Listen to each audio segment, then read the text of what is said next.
Časni oci,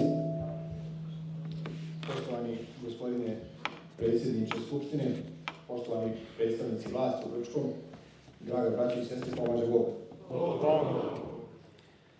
Molim vas da započnemo skup molitvenim ćutanjem u spomen žrtava Jablaničke nepogode. Hvala.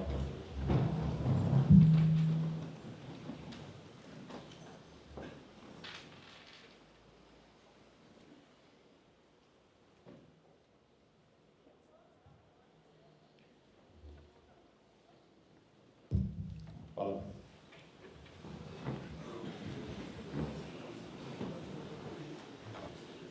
Dobrodošli na tribinu sa temom koja je očigledno aktuelna. Rusija danas kod Srba prisutna je na svim nivoima diskursa. Od akademskih rasprava do kafanskih svađa. Od naučnih časopisa do svakakvih stručnjaka na svakakvim televizijskim kanalima. Isto tako je zastupljena u svim dometima umjetnosti, pa tako stiže i do mozaičke vaseljene u hramu na Vračaru i do tezgi na Knez Mihajlovoj, gdje se prodaju majice sa Putinom koji jaše medvjeda ili pliva u zaleđenoj rijeci ili već neki sličan podvig. Rusija danas možda je aktuelnija nego juče, nažalost, zbog nesrećnih okolnosti, bratskih sukoba, istorijom podijeljenog naroda i razjedinjene crkve. No ipak je kod nas Rusija bila važna tema i u prošlim vremenima. Pa ko bolje da ih razumije od nas, malih Rusa. A večeras su sa nama vrsni poznavaoci Rusije i juče, i danas, i sutra. Prilika i neprilika pravoslavne braće. Otac Darko Ristov Đogo, sveštenik, profesor Bogoslovskog fakulteta u Foči, erudita i profesor i autor 5 knjiga. Nedavno se vratio sa 12-dnevnog putovanja po Rusiji, pa će nam govoriti o svom iskustvu majčice Rusije danas, zvuku tog jezika i hladnog mora kod Kronštata, o skitu Sretenske duhovne akademije, Nevskom prospektu, knjižarama i vožnji, Mojkom i Nevom, sjaju i šumu Moskve i potresnom pojanju Sretenskog hora. Profesor Miloš Ković, njega ne treba posebno predstavljati, veliki prijatelj konzervativnog kluba i Brčkog, snažan glas ljubavi prema otadžbini, vrstan govornik i odličan poznavalac odnosa velikih sila i Srba. Od njega ćemo čuti ponešto o preklapanju istorije kod Srba i Rusa, o tome šta nas ta istorija uči, pa i o tome šta nas čeka u budućim godinama i decenijama. Stevan Gajić je glas nekog novog srpstva, odmjeren i argumentovan, ali nepokolebljiv. Gajić je doktor nauka i naučni saradnik Instituta za evropske studije u Beogradu, ali i profesor po pozivu na Moskovskom državnom institutu međunarodnih odnosa, na katedri za uporednu politikologiju. U Rusiji boravi često, redovan je gost ruskih medija, te odličan poznavalac političke, društvene i ekonomske klime u Rusiji danas. Gajić se nedavno vratio iz Altaja, Ruske republike u Južnom Sibiru, odakle u naš grad donosi jedinstvene utiske i sjajne priče. Oče Darko, za početak blagoslovite i kažite nam koliko je živo pravoslavlje u Rusiji i kako biste uporedili rusku i srpsku crkvu. Pomaže Bog svima. Dozvolite mi najprije da pozdravim braću sveštenike i naravno sad vjerni narod koji se večeras okupio, da se zahvalim na ljubavi i na pažnju koju je svakako najprije izazvala tema i moji večerašnji sagovornici, profesor Ković, dugogodišnji brat i prijatelji, Stevo Gajić. Meni realno gledano da je Cvijan predložio samo da dođe večeras, da budem u Grčkoj, da slušam njih dvojicu, meni bi to dovoljan razlog bio da se pojavim, jer zaista čovjek od njih dvojica uvijek ima šta da čuje i da nauči.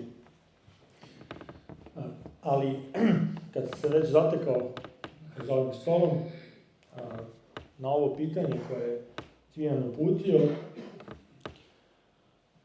pa da pokušam nekako da odgovorim. Naravno, mi ćemo kod Rusa i u ruskoj crkvenosti i u ruskom pravoslavlju vrlo brzo primijetiti nešto što je nama blisko i naše, a čak i onome što nam se danas čini zanimljivim i što nam se čini tipično ruskim, mi ćemo to doživjeti na jedan emotivan, sa punim pravom emotivan način, to jest vrlo brzo ćemo se navići i na veličanstvenost velikih moskovskih i petrogradskih crkava, naravno crkava i u ostalim velikim gradovima Rusije. One zlatne makovice ruskih crkava su nešto što je već i nama postalo sinonim za Rusiju. Ono što je u Rusiji zapravo i naročito izraženo, jeste da nikad nećete čuti Ruse da falširaju. Dakle, kod Rusa ne postoji ono naše pravilo koje smo zbog teških prilika u otadžbini koja je dugo godina bila pod okupacijom, pa mi smo imali popa Mića iz Gorskog Vijenca, a i odpojavao je popu Miću koji je kako stigao. Rusi su se ipak Mongola oslobodili mnogo prije nas. Neko je već ukazao da praktično u doba kada Kosovskom bitkom počinje naš pad pod tursko ropstvo, Kulikovskom bitkom počinje konačno oslobođavanje Moskovske Rusije i tamo je zaista pojanje i blagoljepije dovedeno do jednog nivoa koji je nama drag i koji se mi vrlo lako upijamo i koji se vrlo lako i prirodno upija u nas, iako melodičnost tog bogosluženja nije nešto smo mi navikli. Zapravo, ako pogledate, ako počujete ili Srbadiju iz Bjeljine ili hor, kamerni hor Muzičke akademije ili bilo koji naš hor, kako izvodi jednu onu rusku pjesmu i učini vam se da je to veličanstveno, čak izvan liturgijskog konteksta, zamislite kako je sad kad neprekidno služite i bogoslužite u takvoj jednoj atmosferi. Ako su oni ruski poslanici nisu znali kada su otišli u Carigrad da li su na nebu ili na zemlji, ja moram da kažem da ja, vrativši se iz Moskve, ne znam da li sam bio na nebu ili na zemlji. Zaista je to pojanje i bogosluženje veličanstveno. Rusi su imali taj blagoslov u kulturi da nisu imali tako oštar prekid između njihove drevne, stare kulture i savremenosti. Zapravo, taj oštar prekid je jedino učinila, da tako kažem, Oktobarska revolucija, ali sam i ruski književni jezik i ruska kultura su imale ljude sa kreativnim, stvorilačkim genom. Mi znamo da je Puškin genijalan pjesnik, ali Puškin je genijalan čovjek koji je, kada su se krajem 18. vijeka borili ruski narodnjaci i ruski zagovornici arhaičnijeg, višeg, starijeg, obrazovanijeg jezika, Puškin je na jedan prirodan način razriješio taj konflikt, stvorivši savremeni ruski književni jezik, koji je potpunosti bio, da tako kažem, razumljiv Rusu, ali koji nije potpunosti porekao korijene onoga drevnijeg. Zašto to ističem? Zato što kod Rusa postoji ta vrsta ipak trajnog odnosa prema starini, koji, kažem, Oktobarska revolucija jeste prekinula, ali ga bar kod ljudi koji idu u crkvu nije potpunosti zgasila. U izvjesnom smislu, i tu možemo da se uverimo u ono što, to je jedina premudrost sa Facebooka sa kojom se slažem, to je ona kad kažu da Bog zida i kada naizgled se čini da nešto se razgrađuje.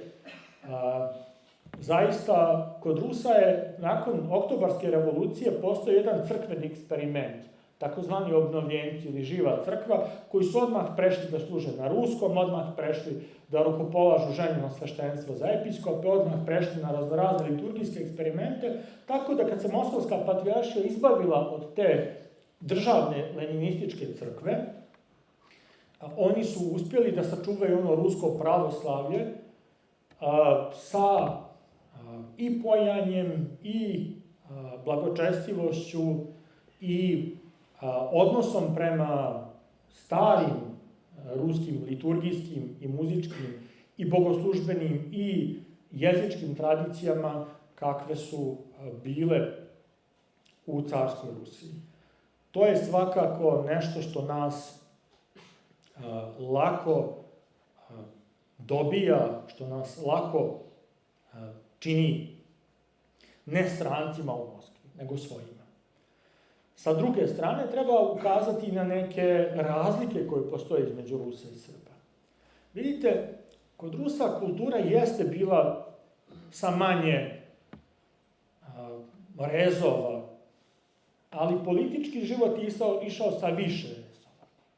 Dakle, kod njih je i komunizam i ono što je pratilo komunizam, a to je komunistička industrializacija, su napredovali i uznapredovali su više, a čak je, rekao bih, i kulturno robovanje Zapadu, to jest ta žeđ za Zapadom, je bila neuporedivo veća 90. godina i sve do najskorijeg vremena je bila veća, tako da je u ruskom društvu dijapazon između crkvenosti i necrkvenosti, to jest jaz između crkvenosti i necrkvenosti, mnogo veći nego kod nas. Kod Rusa postoji jedan pojam crkavljenje, to znači ucrkovljenost.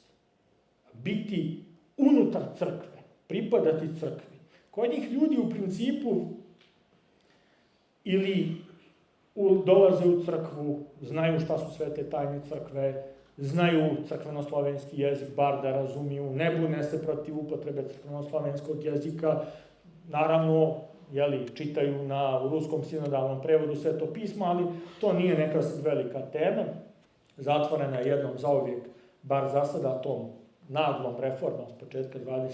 vijeka, ili su, dakle, ljudi pripadaju crkvi, ili, sa druge strane, nemaju tu vrstu tradicionalnog hrišćanstva koje mi vrlo često smatramo, da tako kažem, nižim. Baš mi je nedavno jedan zanimljiv prijatelj rekao šta bih dao da mi imamo slavu. Da svaki Rus ima bar neki jedan praznik koji bi čak i tradicionalan, onaj koji nije potpunosti vjerujući, čuvao ga u crkvi na neki način. Sad mi se kao sveštenici vrlo često žalimo i na realne propuste naroda, pa i nekad taj žanr svešteničke žalbe na narod odgovara žanru narodne žalbe na sveštenika. Pa bismo svi voljeli narod da su sveti Nikolaji, da mu služe, a mi da služimo ocima Vaseljenskog sabora. Ali nismo ni jedni ni drugi potpunosti adekvatni. Ali kod Rusa je, dok je kod Srba to jedan dijapazon od sasvim crkvenih ljudi, do onih koji nisu toliko crkveni, ali nešto i znaju, i relativno je mali broj onih koji su sasvim prekinuli, taj dijapazon kod Rusa nije baš tako jedan spektar. Više je, da tako kažemo, ili. Pritom, Rusi imaju tu, oni bi rekli bujnu, ali mi bismo rekli jednu fantastičnu, jednu vrhunsku, jednu neverovatnu prirodu. Da ti nikad ne znaš zapravo u kom od ta dva spektra su. Zapravo ova bitanga koja te sad uzela da te pelješi, možda će on odjednom da dođe i kaže oprosti oče, izvini, molim te, ja sam onaj razbojnik sa krsta, neću da te pelješim. A imate sad slučaj koji je napravio ogroman skandal u Rusiji, baš dok sam ja bio. Onaj Konstantin Malofejev, vlasnik onog kanala Carigrad, neki milijarder pravoslavni koji ima najveće milijarde i koji u to ulaže u patriotizam i tradicionalne vrijednosti, čovjek ostavio ženu i oženio se, popadio. Dakle, ženom koja je ostavila sveštenika, imaju 5 svoje djece, 4 svoje djece, ona je ombudsman za dječja prava pri predsjedniku i naravno da su svi ovi ukrofašisti i ovi drugorusijanci i svi ostali dočekali na penal jednu takvu situaciju. Do juče ste nam propovijedali nema razvoda, rađajte djecu, radite nešto, a vi šutnuste svoje bračne partnere i poženiste se bez išta. Jer ti kod Rusa nikad ne znaš. Nikad ne znaš. Jer je on svetitelj da sija,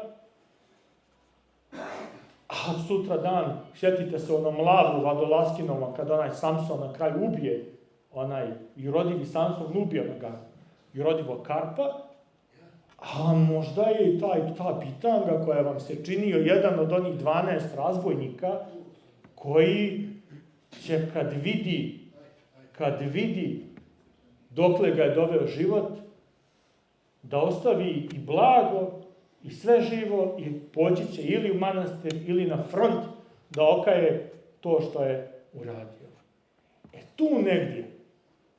Tu negdje, kako da kažem, postoji ta tajna zagonetka Rusije. I mi, to je kao kad pričamo o Bogu. Bogu nikad ne možeš sve da ispričaš, ali uvijek nešto moraš da kažeš. Tako, na ovoj planeti postoji Rusija, taj komad neba na zemlji, koji me ništa ne možeš da kažeš, tu zagonetku ne mogu oni sami da objasne, iako pokušavaju na 100 načina, ali nešto zagonetno ostaje što ni oni sami naravno ne bi bili u stanju da urade. E sad, šta je tu? Šta je ta sila koja ima u Moskvi, u Rusiji, u crkvi? Ljudi će često staviti to na papir, pa reći to je toliko hramova, to je toliko vjerujućih, to je toliko eparhija, to je toliko episkopa, to je toliko sveštenika, to je toliko toga. Ali, oprostite, je li im ista ta sila i u Moskvi i na Kamčatki? To je odlično pitanje. Prema nekoj statistici, u Rusiji trenutno se gradi 4.500 hramova i oko 6.500 hramova je u selima zapušteno. Dakle, nema ko da pokosi okolo. Zašto nema ko da pokosi okolo? Pa zato što selo u Rusiji nije odavde pa do Obudovca. Da kad manijakalno voziš poput nekih, možda 15 minuta da stigneš. Dakle, u Rusiji je sela 100 km. Iako je industrializacijom jedno selo ispražnjeno, mala je verovatnoća, ako niko nije ostao tamo da živi, da će do te crkve neko lako da dođe, bar da zameni razbijeno staklo. I s te strane ima mnogo crkava koje su, recimo, kroz procese industrializacije i pražnjenja sela ostale drvene crkve iz 19. neke čak 18. vijeka napuštene. A sa druge strane, tamo gdje se pojavljuju nova naselja, se grade nove crkve i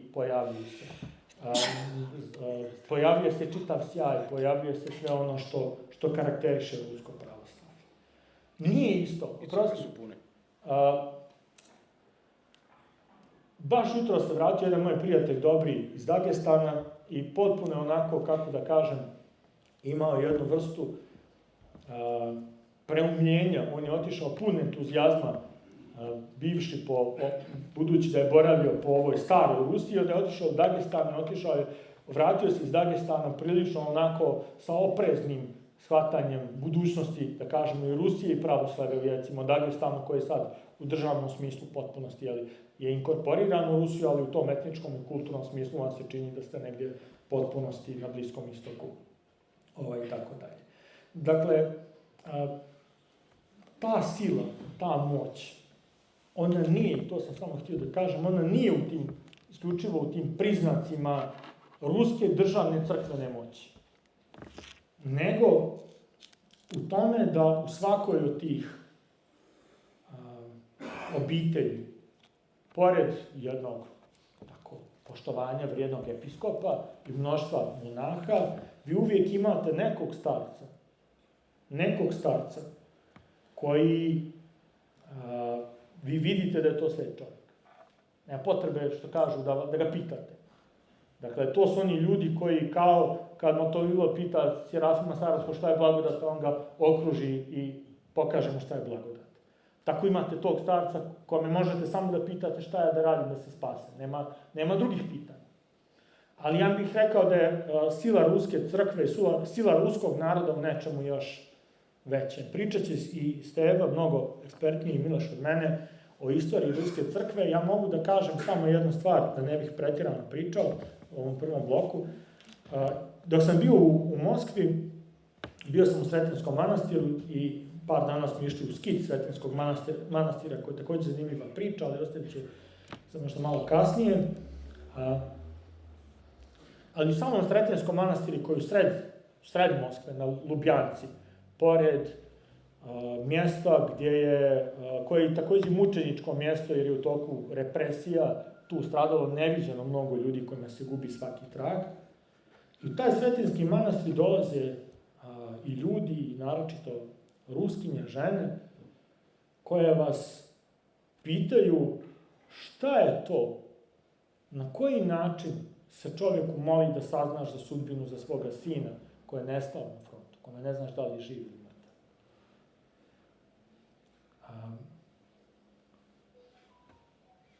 Nijedna majka, ni ruskinja, ni bilo koja druga, ali ni ruskinja, ne može da bez suza govori o sudbini svoga djeteta. Ali ta vrsta duboke vjere koja postoji, koju smo i mi u ratu imali i možda i nekad i sad imamo, to pouzdanje u Boga da bilo da je taj čovjek živ, bilo da se uputio prema Carstvu nebeskom, da je njegov život imao smisla zato što je bio upućen Bogu. To je nešto što je po meni ubedljivo najveća sila Ruske crkve. To kad dođete do srca duše jedne Ruskinje koja je ni na nebu ni na zemlji, koja ne zna šta se sa njegovim djetetom desilo, a takvih nije malo, hoću da kažem, to nije jedan slučaj, pa se sad, ja prepričavam jednu anegdotu, nego ti ideš tamo da služiš premašće ili se vraćaš sa liturgije i odgovaraš na ta pitanja, jedno od njih, tipsko tako. To je nešto što govori da iz tog stradanja majke, iz te dubine molitve, meni su tad dolazile na one riječi blaženog Augustina da dijete tolikih suza ne može da propadne. To jest da ta vrsta pouzdanja koja ipak negdje u dubini ruske duše stoji, to je ono što pred Bogom i dalje odlučuje za sudbinu te zemlje i pored svakako velikog ekonomskog, vojnog, političkog i svakog drugog bogatstva i pored ogromnih problema koji dalje u tom društvu postoje.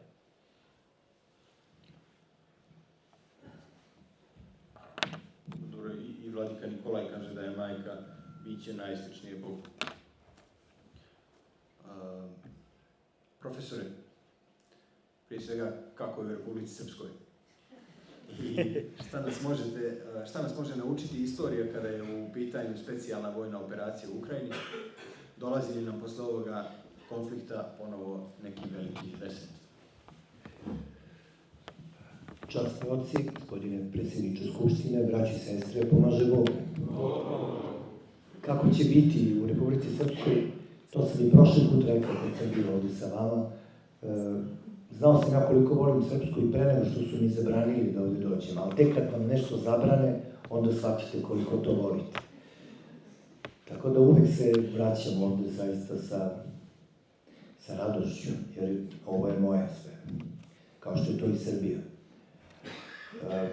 Odgovor na pitanje, to je moj negdje poziv kao istoričara da pomognem da sve što se događa zajedno sagledamo u jednom dubljem istorijskom kontekstu trajno. I o tome sam, čini mi se, prošli put ovdje govorio. Sve što se događa ima neko poreklo. I ništa ovdje pod kapom nebeskom niti je slučajno, niti je samo sada. Istorija se ne ponavlja, ali s druge strane, malo šta što doživimo svakodnevno nije povezano sa prošlošću, daljom ili bližom.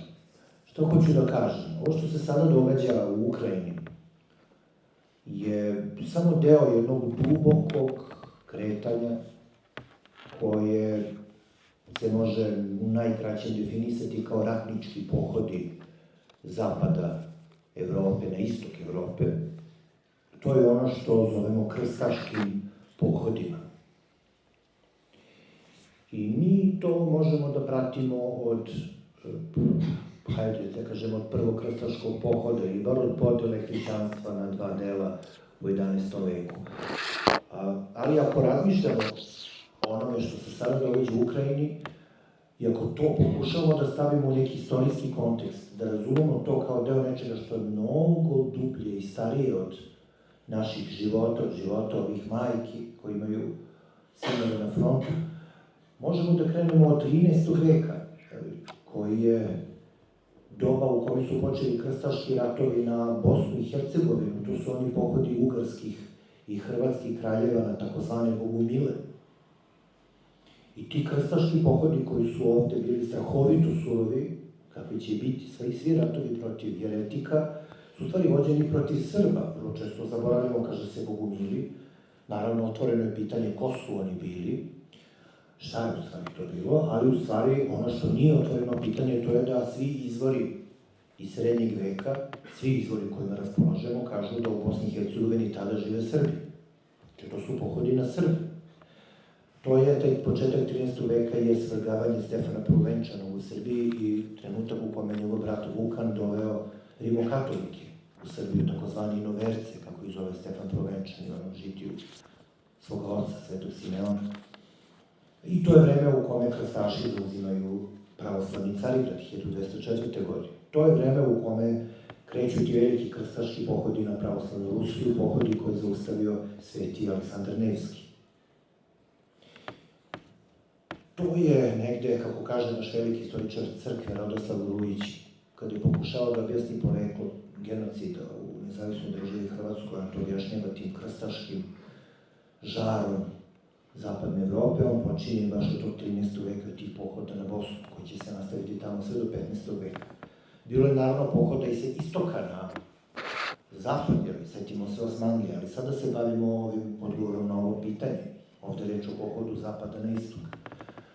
Pa onda, 14. vek, Rusija pada pod, ona stara kijevska Rusija, ono što je od nje ostalo, pada pod vlast Poljaka i Litvanaca, to je ta jedinstvena država Poljaka i Litvanaca, koja je rimokatolička, koja ima krstaški etos, čiji je zadatak da privede pravoj veri, ruske šizmatike. To počinje u 14. veku, u isto vreme od 13. veka Mongoli dolaze sa istoka. I sad ulazimo u jedan drug istorijski proces u kome se Rusija uspinje u vreme Ivana III. I Ivana IV. Zanogrozni, u 16. veku ponovo postaje velika moćna država, a onda dolazi ponovo epoha velikih pohoda Poljaka, rimokatoličkih Poljaka i protestantskih Šveđana na Rusiju. To je vreme od negde početka 17. veka do početka 18. veka. Dakle, Rusija trpi pohode zapada, rimokatoličkog, ali i protestantskog. I kažem, istorija tih pohoda je duga, ja sad nastojim da vam u najkraćem skrenem pažnju na ono što je ključno, da ne idemo suviše u detalje. U isto vreme ona trpi nasrtaj muslimanskih Tatara. O tome je sad već nešto rekao otac Darko. A onda dolazi trenutak u kome obnovljena, reformisana Rusija kreće da se vraća u svoje stare zemlje. U Belorusiju i Malorusiju, današnju Ukrajinu. I sada se uloge okreću, stolovi se okreću i sada Rusija stiže do Poljske, vraća se u Ukrajinu. Njoj je trebalo više od 100 godina, došli su do istočnih obala Dnjepra, 1667.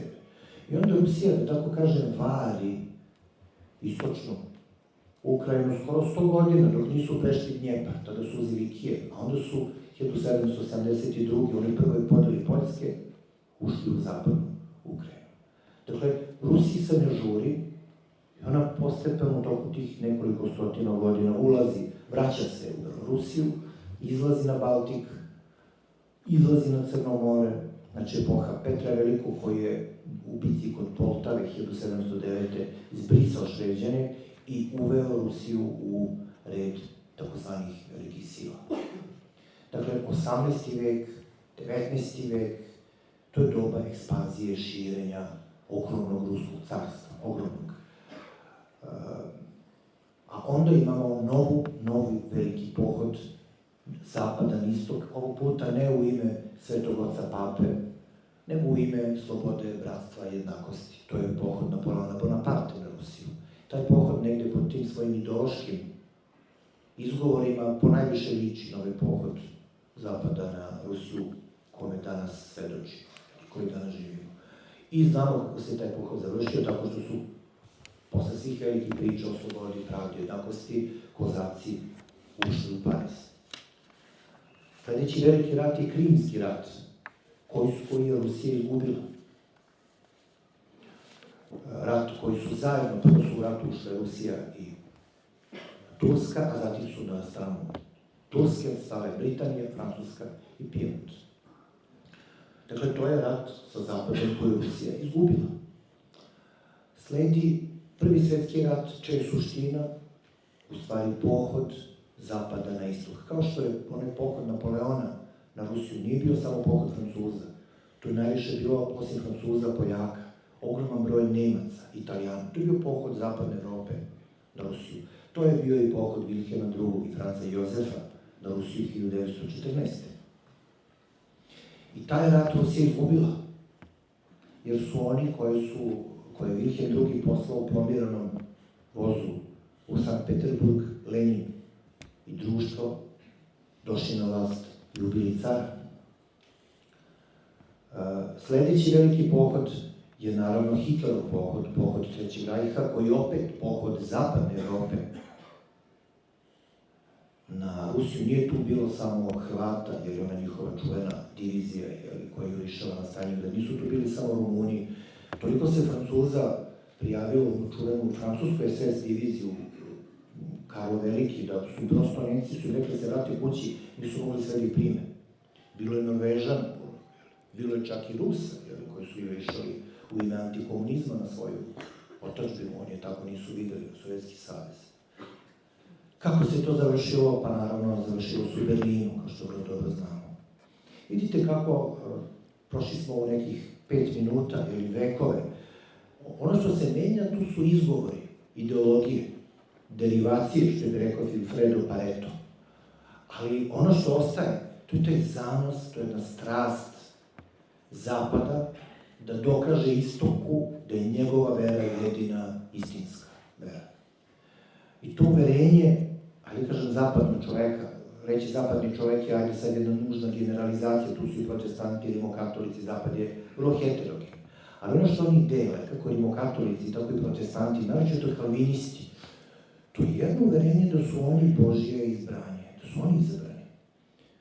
Kada je došlo do ateizma u 19. veku, oni veruju da su oni miljenici istorije. To se sve svodi na ono might is right, što kaže Englezi, ili jači klači, što bi nije rekli. Njihova istorija filozofije ili istoriosofija, filozofija istorije, je u stvari da sila odlučuje o svemu. I kaže mi to uverenje da prosto postoje oni koji su pravoverni, čija kultura, vera je univerzalna, i postoje jeretici, čiji je jedini smisao egzistencije da se pokore i da prihvate pravila igre koje postavlja Zapad. Kažem, bili to rimokatolički krstaši, bila to protestantska Švedska, bila to revolucionarna Napoleonova vojska, bila to vojska Vilhelma II, imperialistička Nemačka iz Prvog svjetskog rata ili rasistička Hitlerova vojska. Hladni rat je praktično vrlo čudan rat koji nije vruć, nema fronta na istoku Evrope, ali je on itekako bio opasan, jer se dolazi do nuklearnog naoružanja i zna se da onaj ko prvi pokrene nuklearno naoružanje, Armagedon, da snosi odgovornost za uništenje možda i celog čovečanstva. To je ta ravnoteža straha, kako se to zvalo u ono vreme, mi stari dobro pamtimo to vreme i taj strah od nuklearnog razaranja. I tako dođe smo do ovoga, što me Cvijan pita, šta je ovo? Ja ovo vidim kao nastavak ovih procesa o kojima sam do sada govorio. Znate, krstaši kad su u prvom krstaškom ratu upadali, recimo i ubijali muslimani u Jerusalimu, njihov poklič je bio Deus vult, na latinskom, Bog tako hoće. Nemački vojnici su i u prvom i drugom svjetskom ratu na svim pasačima imali one šnale na kojima je pisalo Bog je s nama. Opet vam kažem, menjaju se ideologije, derivacije, ali ta želj za pokoravanjem šizmatika, sada ne mislim toliko na muslimane, mislim na nas, jeretike kako nas vide, bez obzira na to da li smo jeretici pravoslavni ili smo komunisti, kao što je bio Sovjetski savez, ili smo danas, Sloveni, pravoslavni, autoritarni, obožavaoci Putina i tako dalje. Dakle, šta se dogodilo? U svim ovim pohodima, počeši od 13. veka, prvi napad ide na Srbe, jer su prosto najzapadniji pravoslavni narod. Pogledajte mapu Evrope i to je tako. Tako je bilo 41. Tako je bilo u 13. veku, tako je i danas. I iz današnje perspektive, kada gledamo što se događa u Ukrajini, jasno nam je da su bili u pravu oni koji su govorili da sve ono što se ovde radilo 1991.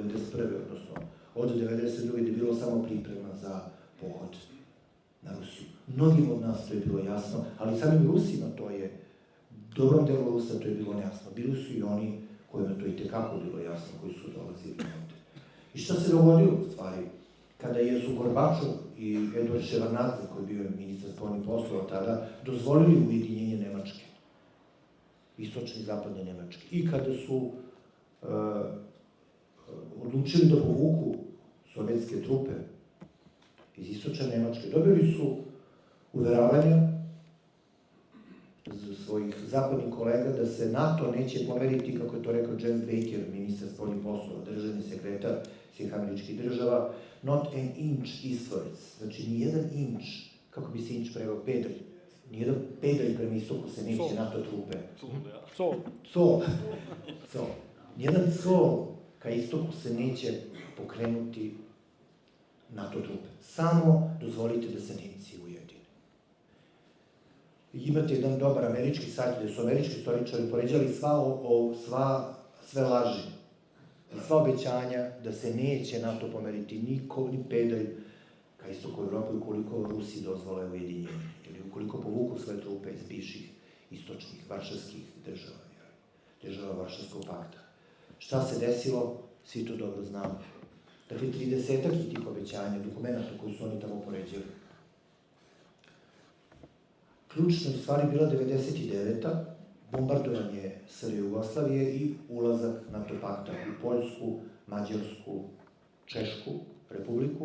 U stvari 2004. je bila mnogo važnija, kada su ušli u Baltičke republike i praktično došli na puškomet od Sankt Peterburga, kada su ušli u Bugarsku, Rumuniju, Sloveniju, Slovačku i tako dalje, sve do 2008. Kasnije su primili Hrvatsku i Albaniju. Trump je, čini mi se, Makedoniju uveo NATO pakt, naš prijatelj Trump. 2008. oni u stvari obećavaju na samitu NATO u Bukureštu da su sledeći Ukrajina i Gruzija. Vladimir Putin je mnogo puta otvoreno rekao, ljudi, to nećemo dozvoliti. Mnogo je, toliko često je to ponavljalo da je to nama koji smo odavde pratili, izgledalo je zaista naivno i patetično. Zašto? On ih je zvao partneri, naši partneri. Nama je bilo jasno od početka ko su oni, osjetili smo to na svojoj koži. Dakle, toliko bombi, toliko predloga, toliko pogaženih reči, toliko pogaženih sporazuma kao što je onaj Minski sporazum. Na kraju su i nemačka bivša kancelarka i francuski bivši predsjednik Republike rekli da su taj Minski sporazum sa Rusima potpisali samo zato da bi Ukrajina dobro vremenu da se naoruža. Sećate se toga, to su rekli i Hollande i Angela Merkel. Tako. Kaže, mi smo to potpisali da bi Ukrajina dobro vremena da se naoruža. Tu vidimo nešto što smo i ovde nebrojeno puta videli. Oni ne smatraju da su dužni da drže reč datu onima koji vide kao kulturno inferiorne. Hajde kažem kulturno. Taj kulturasizam je došao na mesto onog starog pravog rasizma. I danas i stari rasizam biološki postoji, ali oni o njemu mnogo ne govore. Tako su tretirali Ruse. Samo što za razliku od Srba, Rusi su nuklearna sila. To su radili recimo stalno sa kolonizovanim narodima, naprimjer sa Filipincima, na Havajima. To su radili naravno sa Starosediocima, američkog kontinenta, najveći genocid u istoriji čovečanstva. Ko su počinili oni koji nama govore o genocidu i objašnjavaju nam šta je to genocid. Kao da Srbi to ne znaju. Dakle, vidimo jedan sled događaja, vidimo obaranje vlasti u Kijevu 2014. potpuno jedan ilegalan državni udar, znači nasilno osvajanje vlasti, jedno genocidno uništenje ruskog naroda na tlu Ukrajine. Kaže, namjerno genocidno, jer genocid je prosto uništavanje jedne zajednice samo zato što je to što jeste. Dakle, asimilacija, zabranjivanje ruskog jezika, razaranje ovih odcepljenih teritorija na istoku, teritorija Donbasa, svakodnevno granatiranje, oni zločini, sećate se, beše u Odesi, spaljivanje živih ljudi u onoj zgradi. Dakle, reč je o svesnoj nameri da ostatak onih koji se nisu ukrajinizirali na tu današnje Ukrajine budu uništeni, samo zato što su Rusi. Zvuči poznato, zar ne? Mi vrlo dobro znamo o čemu govorimo. Tako se došlo u stvari do ovoga, tako vidim ono što se dogodilo i to je istorijska perspektiva o kojoj govorimo. Naravno, američki mediji, kada govore o Ukrajini, oni sve počinju od februara 2022. To je karakteristično, znači da se uopšte ne vraća u prošlost, nego ničim izazvana agresija diktatora Vladimira Putina, ruski upad u Ukrajinu, tako da ono što je bilo pre toga ne postoji. I kako postoji, pošto postoje narodi koji su naviknuti da na stvari gledaju ili obnavljaju svoje sećanje na istorijsku perspektivu, istorijsko pamćenje. Šta će biti? Da treba i na to, da li će biti reset ili ne, ili da ovde stanemo. Pa možemo u drugo. To je bilo samo jedna napomena, s obzirom da Miloš i ja i Steva smo često na udaru. Kratko ću samo, vrlo često nam se kaže, pa vi, kaže, koristite izraz specijalna vojna operacija za nešto što je, rat. U ovoj amneziji koju je Miloš pomenuo, zaboravljaju ljudi. Ukrajina je upotrebljavala od 2014. do 2021. izraz ATO, antiteroristička operacija. Dakle, Ukrajina je izmislila da kad pošalješ vojsku, divizije, da sravne jedan grad, sravne ga, grad koji je formalno kod tebe, to je antiteroristička operacija. Kao, otprilike, da imaš neku talačku situaciju, tamo, pa eto, poslao si 5 nekih specijalaca da tuku palicama nekoga. I sad odjednom, što kaže Miloš, to odjednom sad počinje istorija od februara 2021.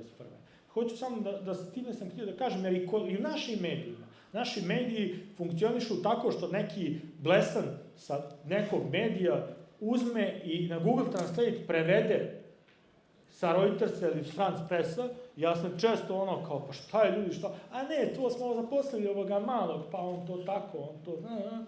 I onda, znači, dođemo do toga da jednom su kao ruski mediji izmislili specijalnu vojnu operaciju, a Ukrajina je tukla po milionima ljudi, 12 miliona ljudi. Dakle, po jednoj teritoriji, po stanovništvu koje je veće od Republike Srpske, kompletne BiH i Srbije, Crne Gore zajedno, tukla svim mogućim oružjima i to zvala antiterorističkom organizacijom, to danas ne postoji. Htio sam samo to da napomenem, da znate sutra dan kad vam neko dođe i kaže, pa što ti to upotrebljavaš, da kažeš legenda, znači nije to, znači nikakva sad novo izmišljena stvar, nego je to nešto što već postoji kao jedna vrsta medijske. Da, i sad da dodam ovo što je rekao Darko, ljudi postavljaju pitanje, pa kako su oni to tako dozvolili? Juče su bili Rusi, sad su Ukrajinci, koji mi kriv, kakav je to narod koji se tako lako menja.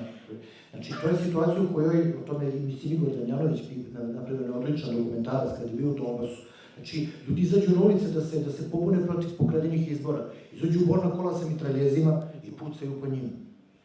A onda one koji su preživjeli traže po kućama, dečko baš priča došli su po njega, odveli ga od roditelja, izveli ga na njivu, stavili mu kesu na glavu, ubili su čoveka koji je bio vezan za njega i onda kad je trebalo do njega dođu, oni su mu rekli, aj sad slobodan si, ide kući. Tako, to se događa u Ukrajini. To je ta ugrožena demokratija o kojoj govore zapadni mediji. Pa, ajde da uključimo i gospodina Gajića. Složit ćemo se da većina Srba Rusiju voli, ali je i ne poznaje najbolje. Šta je to što je vas iznenadilo u Rusiji, nešto što većina Srba možda i ne zna? Hvala na pitanju, hvala na pozivu i hvala vama što ste došli u ovolikom broju i pomaže Bog, braći i sestre. I hvala što ste se zadržali. Ovo je ipak jedna priča koja nije toliko, kako da kažem, jako je zanimljiva, ali je i kompleksna i možda i zamarajuća, s obzirom da je teška, već 3 godine intenzivno o njoj govorimo, a 10 godina ona traje, da je u svetskoj žiži, ali ipak, što se nas Srba tiče, ona nama traje određenje. I zbog toga sam odlučio, evo sad dok sam vas slušao, da vam kažem jednu anegdotu porodičnu, koju nisam prisustvovao, s obzirom da se dogodila mnogo pre mog rođenja, ali koju sam toliko puta slušao i pričao sam je svojim prijateljima, pa rekao, ajde, vredi možda i jednom javnosti da je otvorim. Dakle, dešava se, početkom 70. godina, moj otac je bio tada mladi student iz Beograda i on odlazi kod svoga strica u selo Magdoviće, koji je zaselak sela Ratkovići u opštini Srebrenica, gde mi je i deda rođen, dakle moja porodica, kod mog, znači, brata mog dede, Predraga Drago Gajića. I sad, Dragi, on je čovek sa sela, ceo život je tamo bio, uvijek je nosio šajkaču, i pita on mog oca, koji je učen čovek, ide na fakultet, kaže, reci ti meni, sinovče, je li veća, za njega su Jugoslavija i Srbija bili sinonimi, kaže, je li veća Jugoslavija ili Turska? I kaže, Boga mi veća je Turska, Dragi. Au, katastrofa, papa, on ćuti, prođe 10 minuta i onako sa strahom pita, pa dobro, sinovče, je li Turska veća i od Rusije? Kaže, veća je Rusija, Dragi. Pa je li 2 put veća? Pa nije nego jedno 20 puta. Pa onda uzmemo šakaču i kaže, pa šta hoće ovi Turci?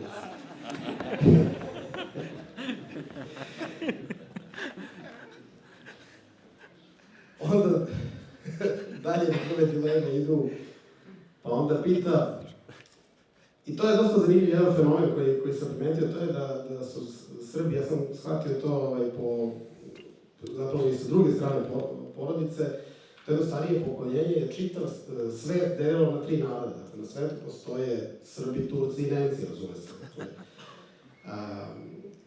Turci su svi inoverni na istoku, Nemci to su svi zapadnjaci. I nastavlja Dragi da pita moga oca, kaže, sinoče, jeli, sad već kad se osokolio time što je Rusija veća od Turske, kaže, Rusi su Srbi, ili tako? Jeste, Dragi, Rusi su Srbi. I Grci su Srbi. A i Bugari su Srbi, rekao. Kaže, jeste, i Bugari su. Kaže, recimo, sinoć, čuo sam da imaju neki Crnci koji su Srbi. Kaže, jeste, imaju Etiopljani, Abisinci i oni su Srbi. I on je već tu bio zadovoljan i na kraju zaključuje posle svega, a šta misli Kinez? I ovo je zapravo metafora, dakle, to je čovjek koji nije formalno bio obrazovan, ali suštinski mislim da je savršeno razumeo i svet koji ga neposredno okružuje i geopolitiku. Takođe, jedna ilustracija, on provocira moj otac njega i kaže, pa dobro, Dragi, kaže, kad ti toliko voliš Srbiju, stalno pričaš o Srbiji, evo, tu si preko Drine, pogledaj kakva je zemlja, on se razume uvek. Kaže, možeš, kaže, prodaj ovo, kaže, kupi kvalitetnu zemlju. Kaže, jeste, kaže, ko će ovde ovo da nosi, i opet šajkača svoje pije. Tako da, jednom poznatom politikologu u Beogradu, sam ispričao davno ovu priču, on je potpuno ideološki suprotno od mene, i posle neke njegove velike priče ja sam mu rekao, dobro, ali moj Dragi bez dana škole je bolje razumeo stanje u svetu nego što ga ti razumeš. I položaj srpskog naroda. I to zaista jeste tako. Ja mislim da na pitanje koliko mi razumemo ili ne razumemo Rusiju ili koliko Rusija razume ili ne razume nas, to jeste jedna velika tema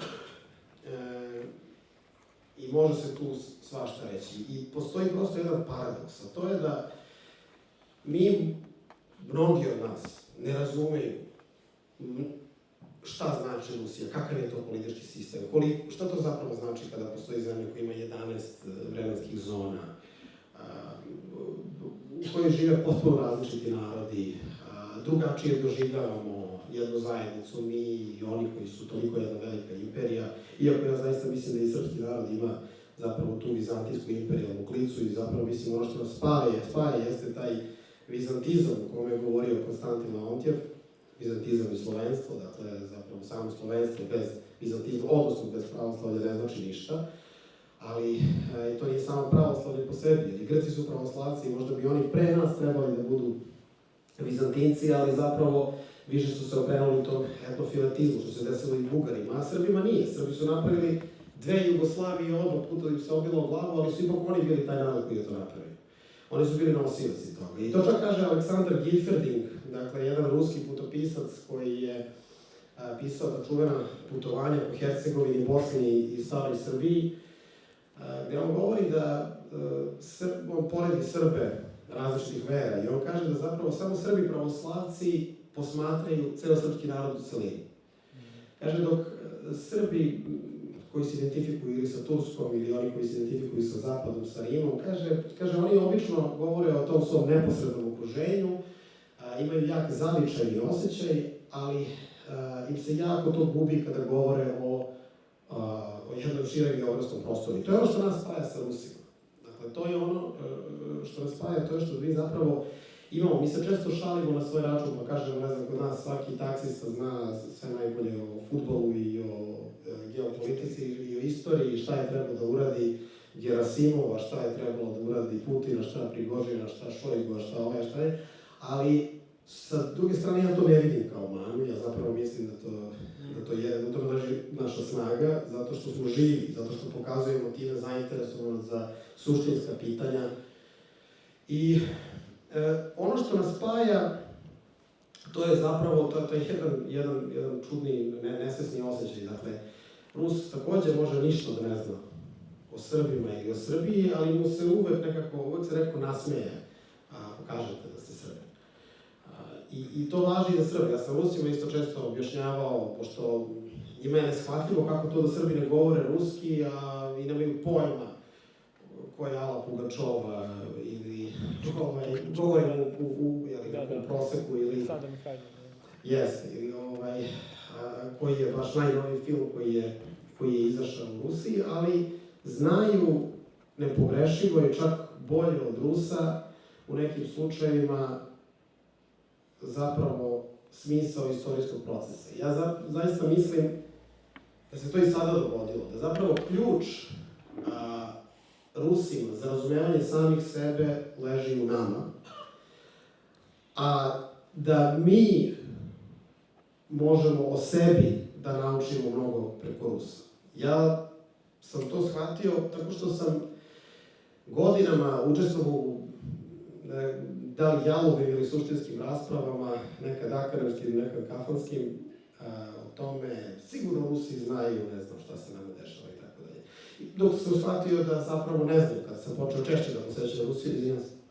Izvinite, ali ovo me sad podsjetilo, Putin je sad više puta u ove 2-3 godine pominjao tu 99. i bombardovanje. Mislim da to što ste rekli sada, čini mi se da su oni počeli da razumijevaju na našem primjeru u stvari šta se njima dešava. Upravo tako. Oni su uvek intuitivno razumevali nas, kao što smo mi intuitivno razumevali njih. Ali suštinski, opet, to su te razlike koje su moji sagovornici već pomenuli.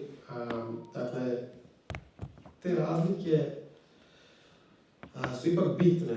Dakle, bitno je razumevanje. I meni je tu dosta pomogao jedan intervju Duginov iz 2004. godine, gde je on rekao, ako hoćete Srbi da se na vas obrati pažnja, idite u Moskvu. I ja sam ga zaista bukvalno shvatio. Išao sam u Moskvu i od neke 2011.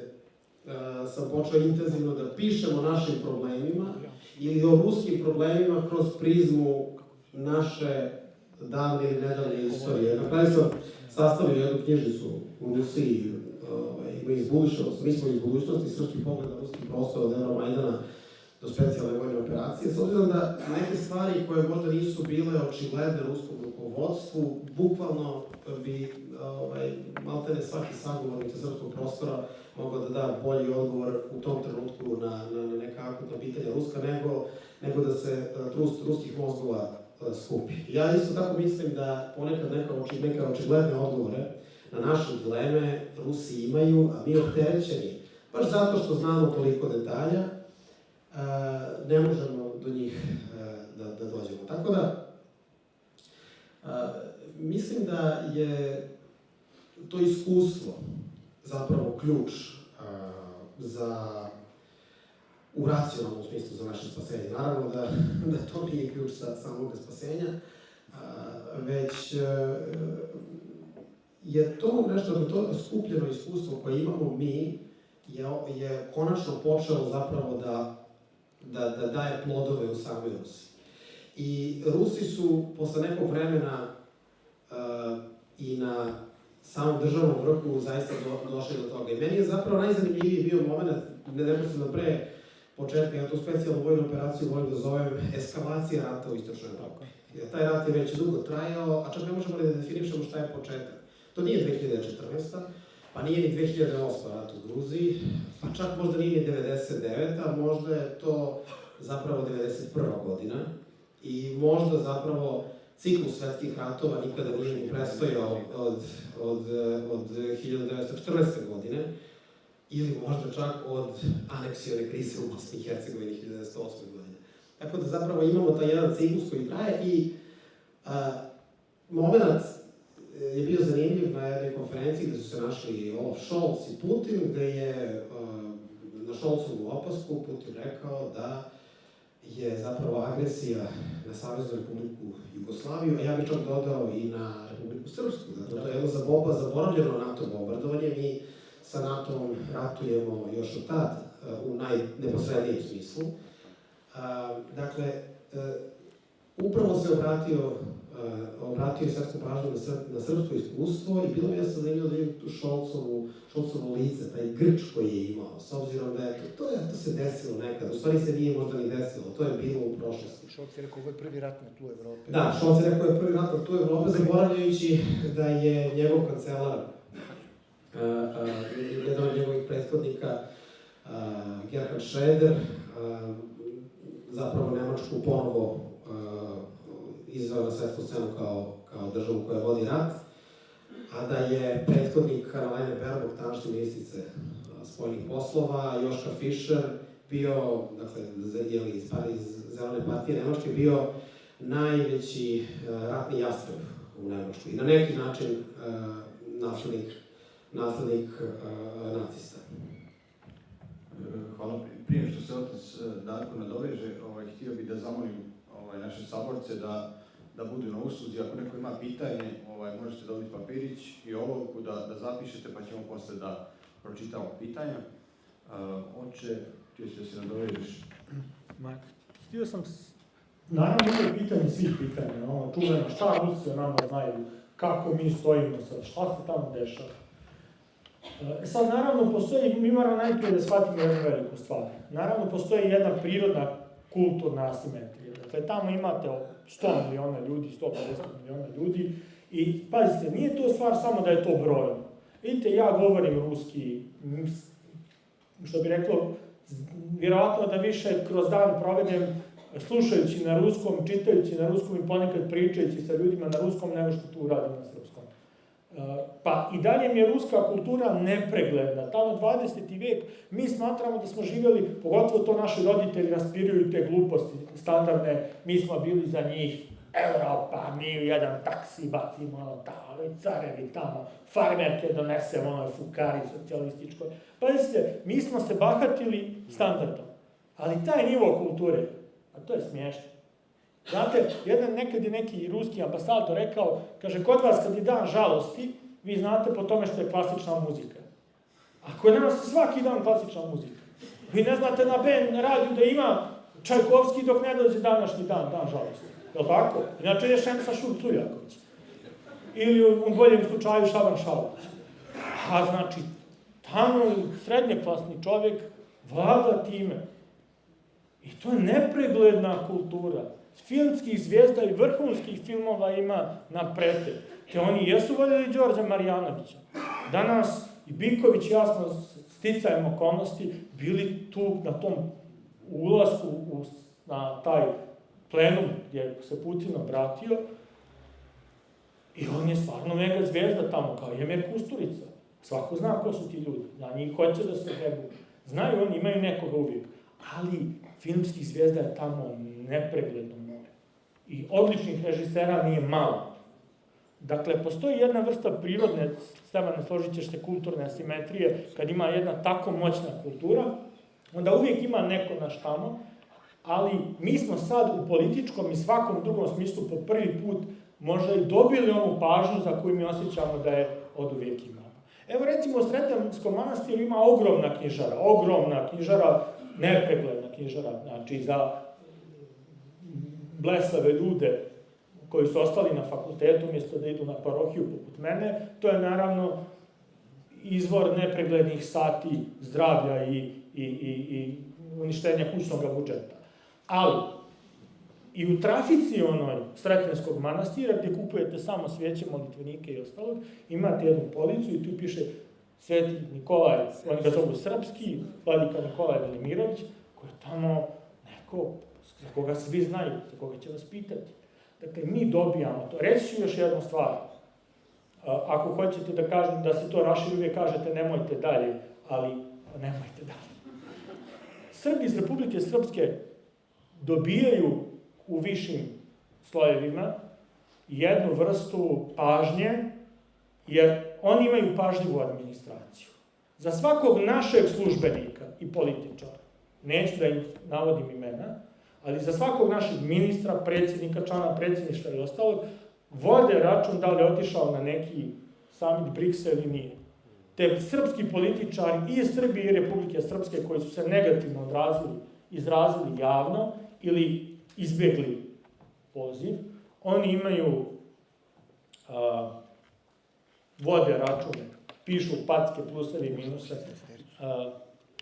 Dakle, može se desiti da kad oni požele da dođu da bude odjednom gužva u 16-tercu u Ministarstvu spoljnih poslova. Ja sam, ne zahvaljujući tome što sam neki visoko postavljeno lice, nego zahvaljujući tome što je forum kulturni BRICS bio takve prirode, osvanuo u hotelu i prilici da slučajno doručkujem i da slučajno preko puta mene bude Marija Zaharova.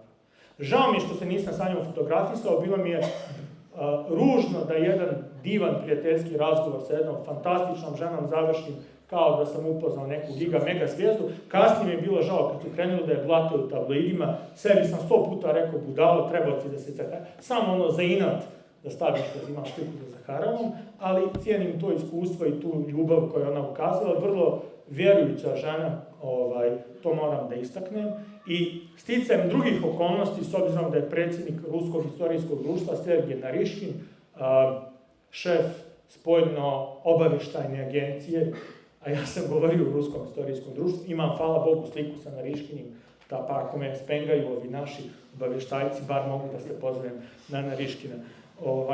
U svakom slučaju, kažem, nije to zbog toga što sam ja neki sad neka faca. Mi imamo istoriju da se izbrčko dešavaju takve stvari. Da, je tako. Skembavanje, da. O, da. Ali, šalim se sad malo, hoću samo sljedeću stvar. Posle otkranju Brčkom, vidjet ćemo. Da. Ali hoću da kažem jednu sljedeću stvar. Zašto to sve? Zato što konačno mi imamo tu vrstu pažnje. I oni stvarno gledaju na nas sa jednom vrstom pažnje koju smo mi uvijek osjećali na neki način, da nam ona pripada, da mi pripadamo tom svijetu, da ti ljudi jesu naša braća, ovo što čemu je Steva govorio, koja je ta Turska. Mi imamo tu intuiciju koja je neviđena i to bi se sa Stevanom savršeno složio. U kom smislu? Ja znam koliko puta sam slušao postavku stvari sljedeću. Aha, bio si u Kijevu, u Ukrajini, u doba dok se naravno još moglo putovati tamo. Jel tako, bijaše tamo su većina oni unijati? Jel tako, ti unijati u stvari, oni prave taj problem.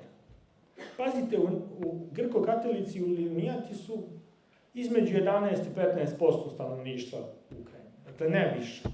Ali ukrajinski identitet, ukrajinsku himnu, ukrajinsku zastavu, ukrajinsko sve su smislili unijatski sveštenik, sin unijatskog sveštenika. Dakle, kompletan taj nacionalni projekat jeste zakuvan tamo. Te ako i ljudi jesu, da tako kažemo, formalno pravoslavni, a nisu svi, dakle, takođe ne treba da griješimo dušu, ima Zahar Prilepin jedan fantastičan tekst u skorije vrijeme. Kaže Zahar Prilepin, za sve one u Moskvi koji se bune zašto u Ukrajini se ne diže ustanak protiv Zelenskog i ostalo, samo da vas pitam, možete li sad u Moskvi da odete na Jeljcin centar koji tamo postoji i dalje i da kažete zatvorite? Jer mi smo sad da kažemo, mi smo Srbi. Ali evo vidite kad se nešto najnormalnije poput inicijative da se Tito izmjesti iz Beograda, kad se pokrenulo, odmah se čitav đavo pokrenuo da ne da Tita iz Beograda. Ali to nije jednostavno. Ne, mislim, ne nije jednostavno, nego imate te strukture, dakle, kod Srba koji su imali Jugoslaviju, kod Rusa koji su imali i Sovjetski savez, to su vrlo sedimentna društva, društva u kojoj imate različite slojeve. I u Rusiji se danas vodi jedna velika društvena rasprava. Da li krenuti nekim putem razračunavanja šta je u istoriji pozitivno, šta nije.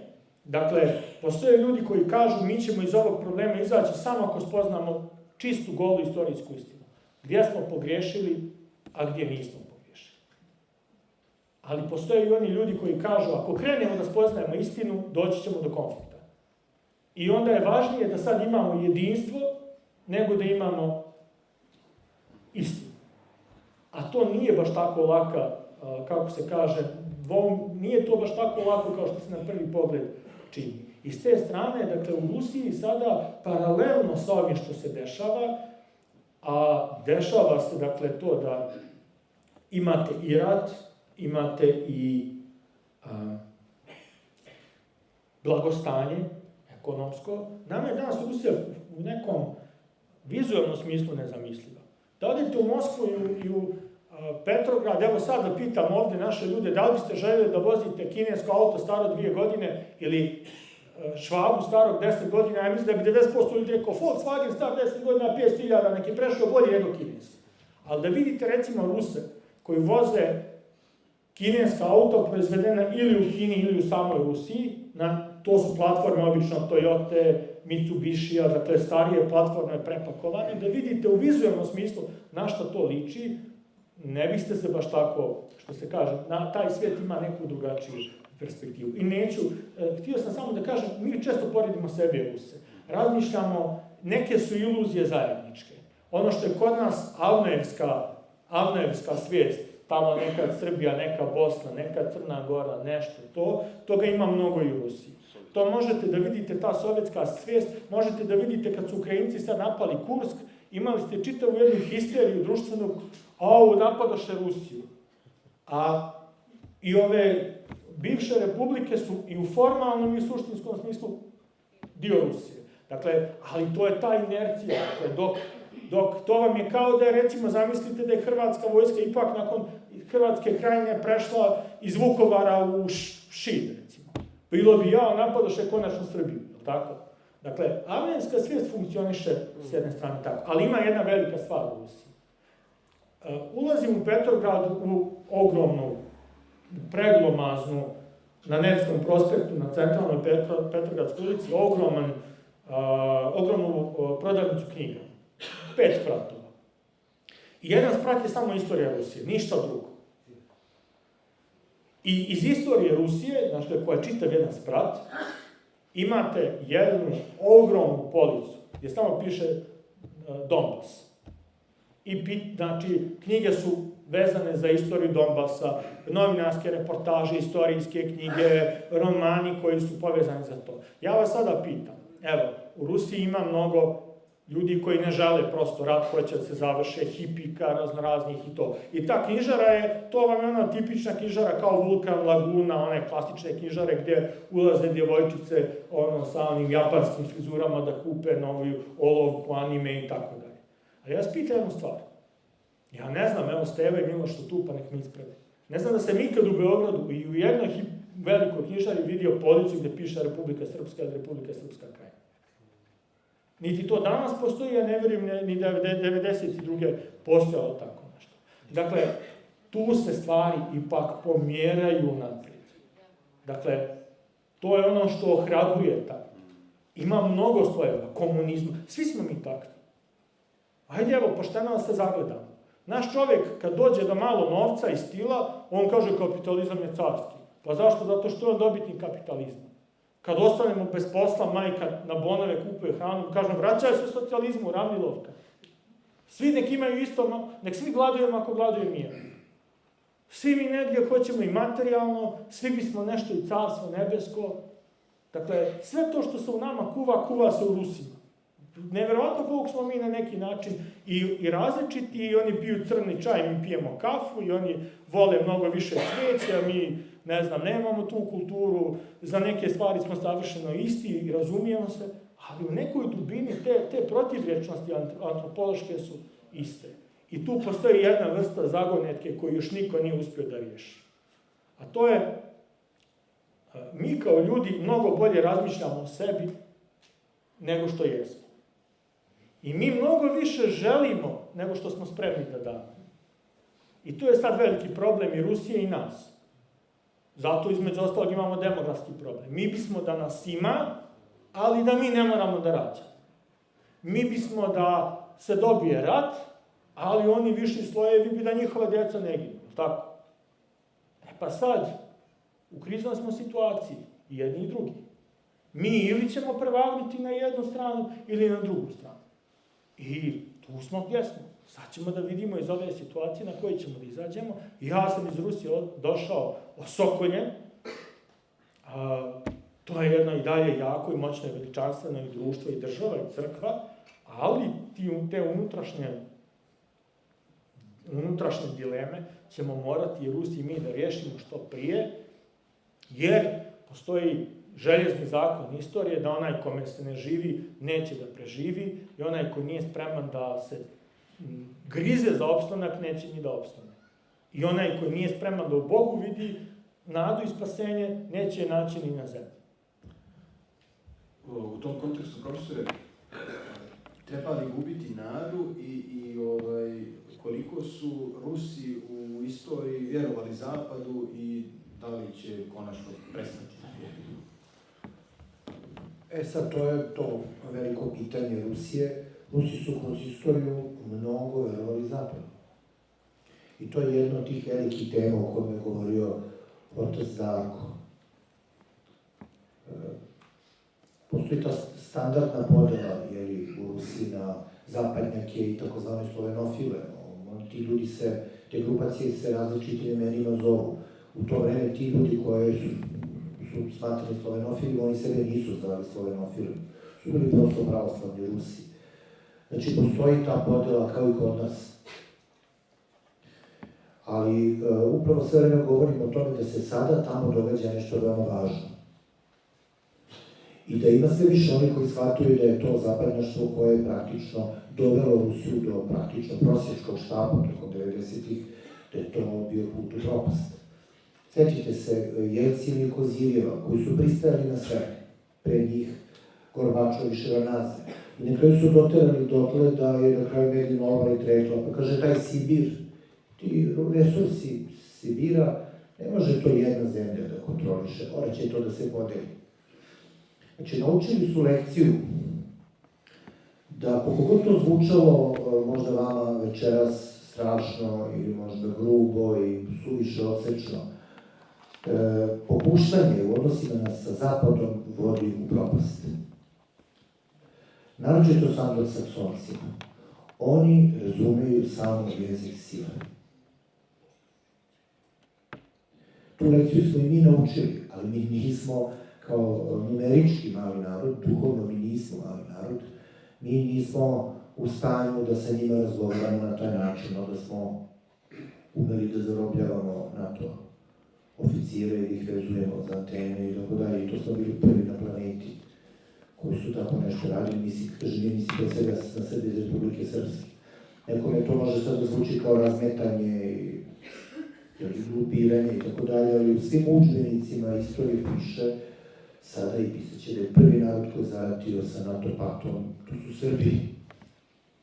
I to Srbi iz Republike Srpske. Kaže, nekada, kad se bio mnogo mlađi, to mi je, i kad smo zaratili mi, ili u Srbiji sa NATO paktom, ratuješ sa koliko ono država. Plus još sve susedne zemlje, praktično, sem Grčka, ali Grčka je NATO paktom. Međutim, iz današnje perspektive, to nešto znači.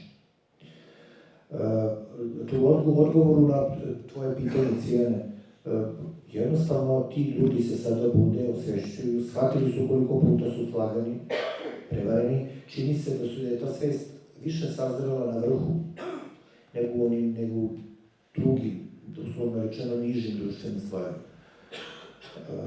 I mislim da su naučili lekciju da na kraju krajeva posle svih povlačenja, a povlačili su se praktično neprekidno, sve do 2007. onog govora Putina u Minhenu, da od toga nisu dobili ništa. I mislim da je to pouka i za nas. Dakle, nije poenta u tome da se stalno sukobljavate sa jačima od sebe. Srbi su naravno specijalisti za to.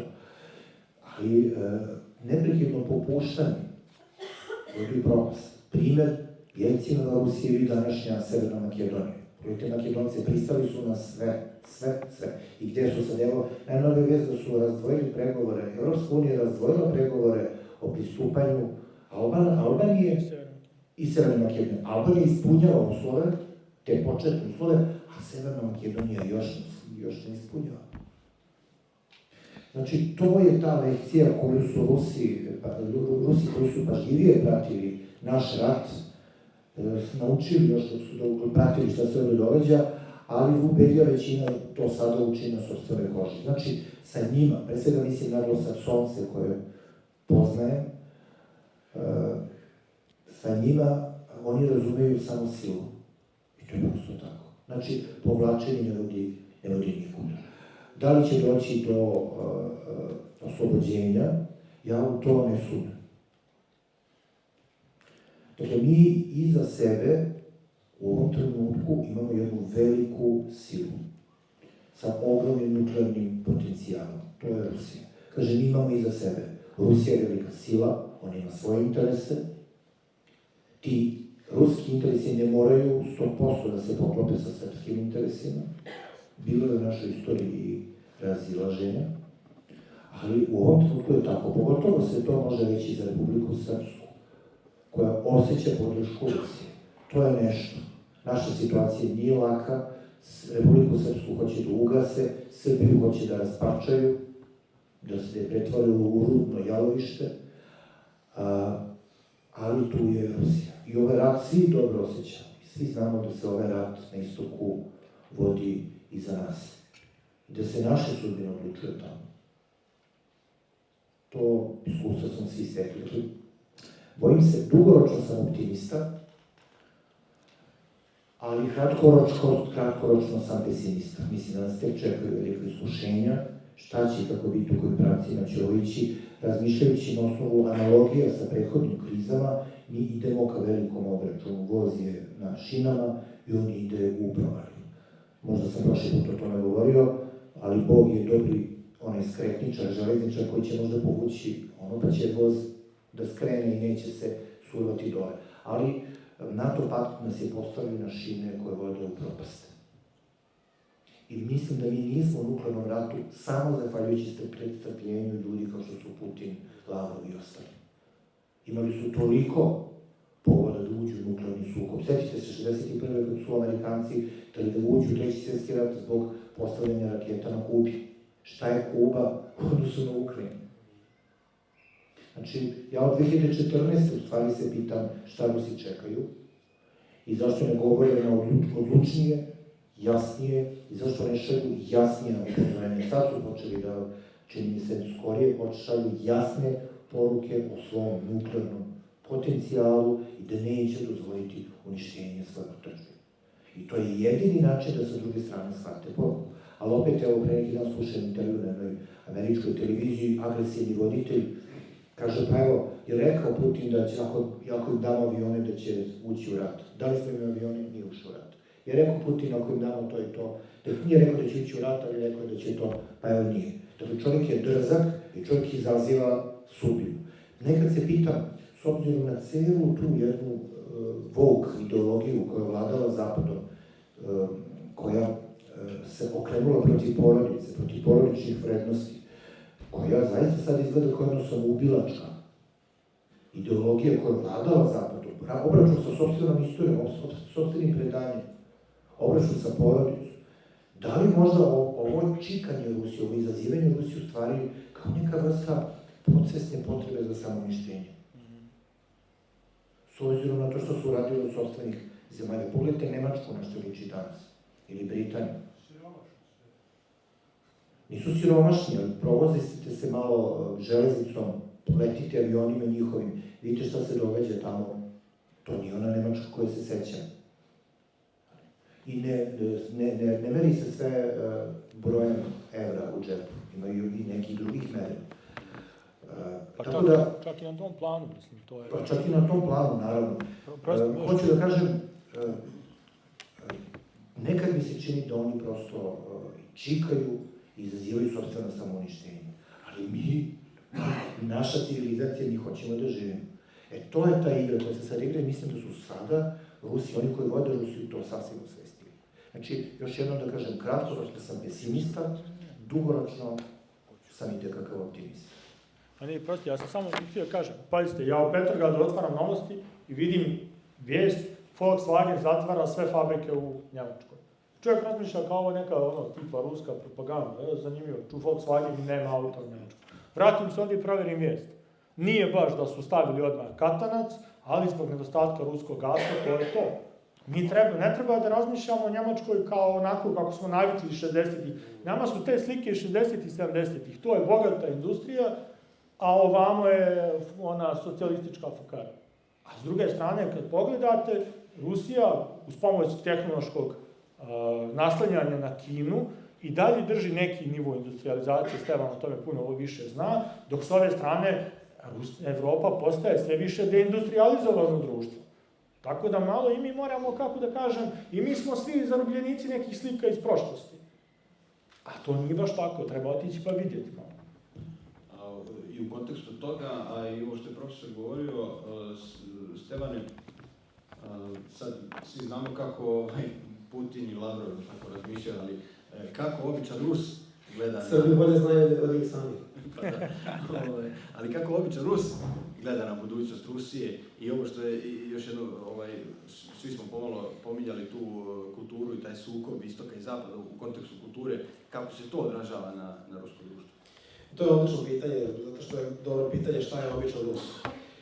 Mi mnogo više razmišljamo, posebno ovde gde je identitet znači zapravo pitanje života i smrti, govorim upravo na ovoj geografskoj tački gde se sad nalazimo. Dakle, tu ljudima mnogo jasnije to i tu pre možemo da govorimo o Srbinu i Kinezu, tako.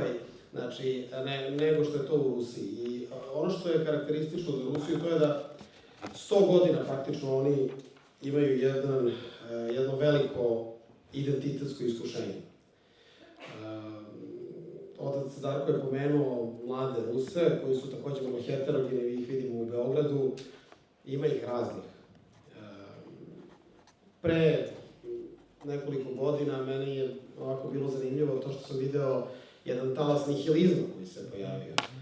Naprimjer, ko možda neko mlađih zna za grupu I Speak. Znači, to je neka, šta da kažem,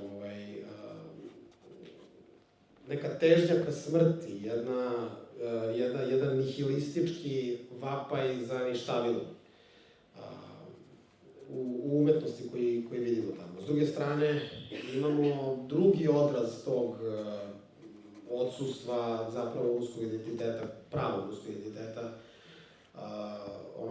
kojeg sam malo čas spomenuo, zapravo pravoslavnog identiteta, kroz nacizam, koji nije samo, mi često volimo da tako hiruški gledamo, to je tamo na zapadu, to su neki zapadni Ukrajinci. Ne, glavni problem ovog rata je to što je to ruski građanski rat. Tako.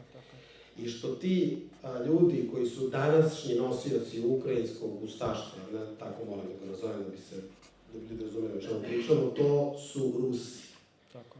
Dakle, Andrej Bilicki, osnivač Azova, osnivač grupe političke organizacije Patriot u Ukrajini, čovek Rus. I glavni njihov poklič je bio, ajde mi belci da se odvojimo od ove Rusije, jer ona je totalno propala, a i Evropa je isto propala, pa onda ćemo mi, Ukrajinci, biti, imamo tu misiju, belog naroda koji će da povede belu rasu u neku vrstu spasenja. Dakle, to je jedna strahota, to je jedna priča koja je ispričana, zapravo vrlo neoriginalna, reciklirana priča s kraja 19. veka, koji početak nije Hitler, nego neki tipovi maštari, sanjari, poput Marije Viliguta, Gvida von Lista i raznih drugih ljudi koji su vrlo slični šarlatanima koje možemo da vidimo na YouTube-u nego nekim intelektualcima, ali te sanjarije su upravo dovele do pojave Hitlera i reciklaža tih sanjarija koju je fantastično prepoznala CIA i druge zapadne agencije i prepakovala fino, odnosno pomogla da se oni razviju u postsovjetskom vremenu, su upravo dovele do toga. S druge strane, Rusija sama je jedno vreme imala čitav moritorijum na uopšte bilo kakvu ideologiju i godine stavljanja problema po tepih su izazvale ovaj problem. Još jedna druga stvar, to je oko identiteta, malo sam se dotakao. Mi pravoslavlje vidimo i kao lični identitet, dakle, da kažemo, sredstvo ličnog spasenja, ali i kao deo našeg kolektivnog identiteta. Ja sam pravoslavac, dakle ja sam Srbin. Kod Rusa to nije nužno tako.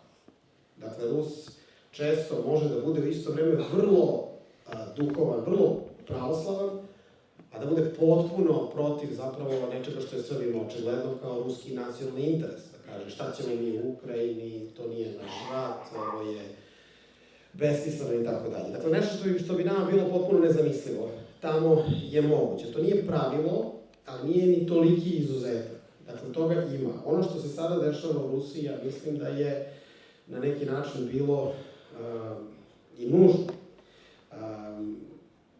Ajde da se vratim malo na nas, pošto možda nisam do kraja govorio na prvo pitanje.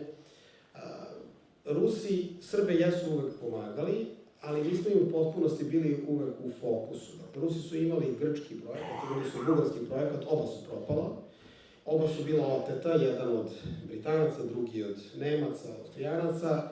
I ono što godinama sam ja pokušavao tamo da kažem, da plasiram poruku, to je da je vreme za srpski projekat. I mislim da su Rusi to prepoznali i posebno u odnosu na Republiku Srpsku da prepoznaju. Problem je što mi u Srbiji imamo jednu veliku nesreću, to ovde ne može da se kaže niti, da kažem, odavde, hoću da kažem, niti u prilici su ljudi iz Republike Srpske na nekim rukovodećim mestima to da govore zbog delikatnosti položaja Republike Srpske, ali Srbija je zaista unesrećena.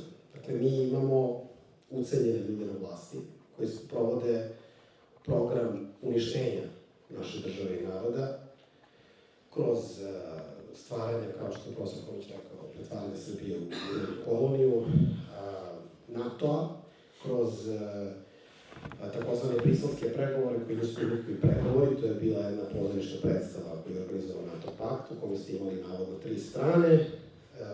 Otvoreno NATO stranu su predstavljali Robert Cooper, pa Catherine Ashton, pa Federica Mogherini, pa sada ovaj čovjek sa specijalnim zadatkom za srpska i ruska pitanja, Miroslav Lajčak, inače on je završio MGIMO fakultet univerziteta na kojem ja predajem. Dakle, on bi bio savršen aparatčik Varšavskog pakta, ali eto, stvari su se promenile, pa je on savršen aparatčik globalnog NATO-a. Čovek koga naš predsednik zove svojim prijateljem, moj prijatelj Miro, kako on kaže. Dakle, prijatelj Miro, Vučić i kogod je bio na strani albanskih separatista s Kosova i Metohije su praktično vodili demontažu države Srbije na Kosovo i Metohiji. Ali država Srbija bez Kosova i Metohije više nije država. Dakle, radi se o demontaži Srba na Balkanu. NATO ima problem sa nama isti koji je imao sa srpskim faktorom Hitler 1941. godine. I tada je namesništvo potpisalo Trojni pakt, pa se desio 27. marta. Dakle, ja mislim da u Srbiji i među Srbima raste, da kažem, temperatura i da je blizu tačka ključanja, s obzirom da se zaista nalazimo pred ili smo u sred nacionalne katastrofe i sloma. Dakle, Srbija je praktično stavljena, ne svojom voljom, protiv svoje volje, u ratne napore NATO, dakle, vojno-industrijski kompleks naš radi de facto za NATO. Avioni lete za Bliski istok, avioni lete preko trećih zemalja i za Ukrajinu. Naše oružje puca po Rusima. Rusi skrivaju da je u Belgorodu 2 dece poginulo od granata proizvedenih u Valjevu.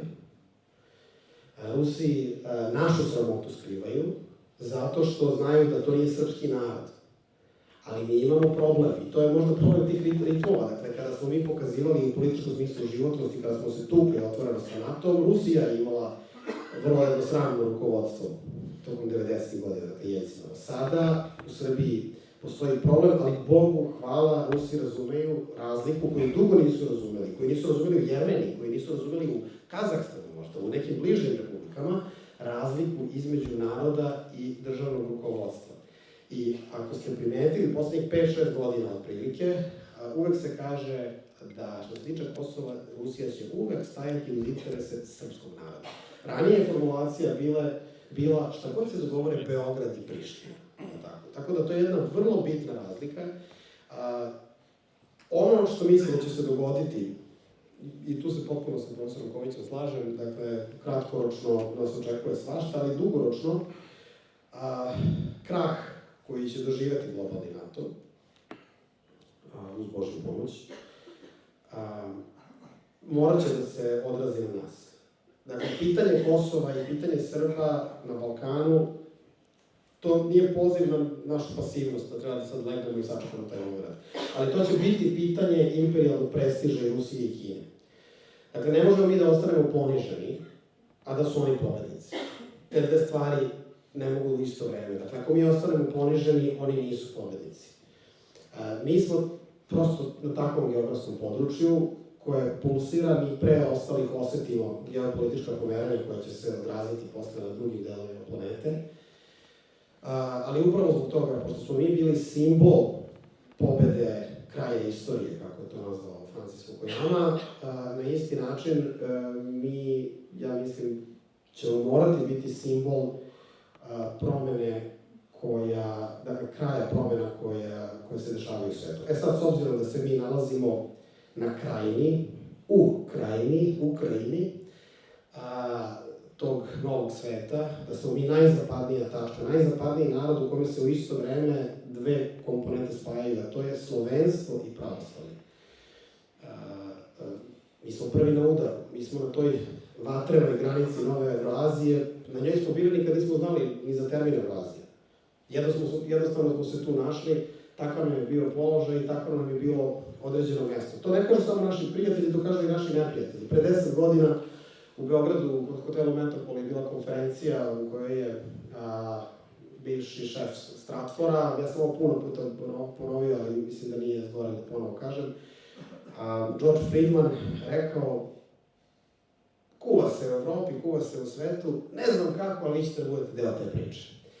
Tako da, hteli ne hteli, i u evanđelskom smislu, ja bih isto voleo da nas ova čaša zaobiđe, ali mislim da, kako god bilo, treba dobar odgovor da damo i na strašnome sudu.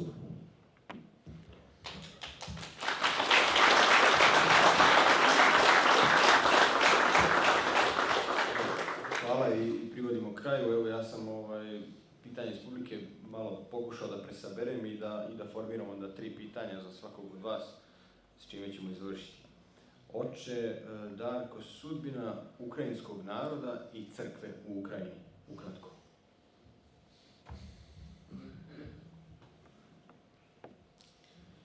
Volio bih također da imam neki baš naročito optimističan odgovor.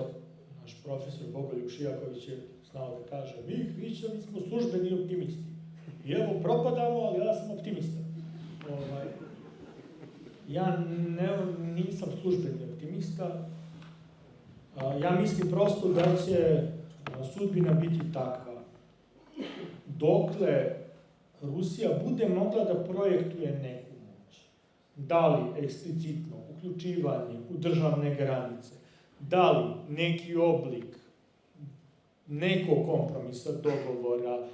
Nemojmo da zaboravimo i da je Drugi svjetski rat, kad je završen, da su se strane dogovarale ne samo o linijama direktnog dodira, nego i o tampon zonama i uticajima.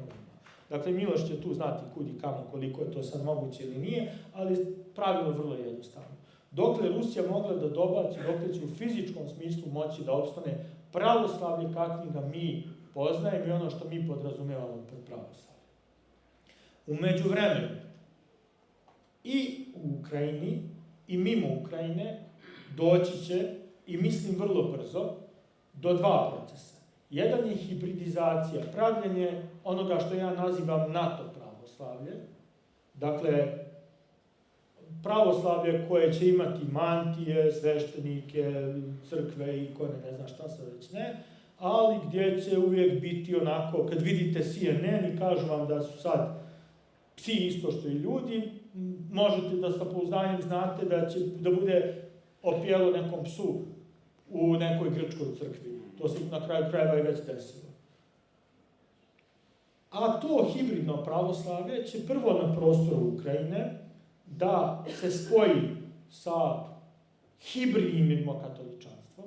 Dakle, ovo što se dešava u Vatikanu i sa Vatikanom je također jedna liberalizacija i konzervativnih elemenata koji postoje na hrišćanskom zapadu. I onda će to pravoslavlje duginih boja i Vatikan duginih boja, najpre u Ukrajini, gdje zato postoje, to se već dešava, dakle u trenutku u kome mi govorimo. Prije 10-11 godina, ja kada sam bio, već se u Kijevu govorilo o tome da ne treba razmišljati o Ukrajinskoj pravoslavnoj crkvi kanonskoj, ne treba razmišljati o raskolnicima, ne treba razmišljati ni o unijatima, nego treba da imamo, kaže, jednu zajedničku kategoriju. Nazvaćemo to pravoslavljem kijevskoga porijekla ili kijevskoga stila. I onda bi to kijevsko pravoslavlje spadali i tada kanonska i nekanonska pravoslavna crkva i unijati.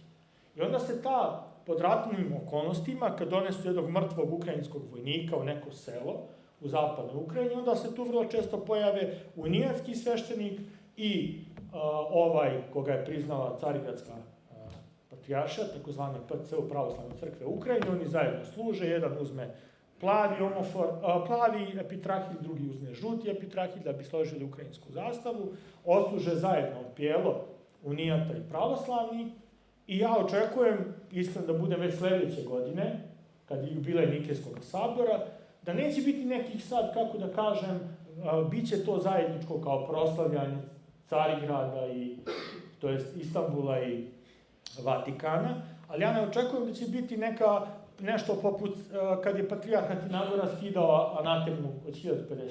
Ja mislim da će to biti upravo drugačije. Reći će, pa vidite, mi smo već svakako zajedno u Ukrajini, tu naši i vaši svakako služe, ova Vasiljska, to je Carigradska patrijaršija i Vatikan. Ajde prosto od ove godine da se više ne svađamo, vidite kakav je svijet, preti nam nuklearna katastrofa, objedinjujemo se, ujedinjujemo se, šta bi drugo, vama nije stalo ko kako se krsti, vama nije stalo ko kako vjeruje, ne mora čovjek baš mnogo ni da vjeruje, važno je da se tu negdje pojavljuje, nije važno muško, žensko i sve što između toga možda bude, svi mi volimo sve, ajde da se ljubimo, volimo, izgrlimo i da napravimo jedan Woodstock hrišćanstva i dokle Zapad kolektivni dobaci, jedna vrsta takvog hrišćanstva duginih boja će se pojaviti. Donde, dokle Rusija bude mogla da projektuje svoju kulturnu, političku, svaku drugu moć, dotle će postojati i mogućnost da se tome odupremo i da vidimo, dakle, kako će ono što mi znamo i jesmo kao pravoslavlje, dotle će moći da postoji. Ono što hoću da kažem, i oprosti na dugom, to je mislim da će pred nas doći će moment kad nećemo moći ovako kako smo sad. Mi imamo osjetljiv položaj.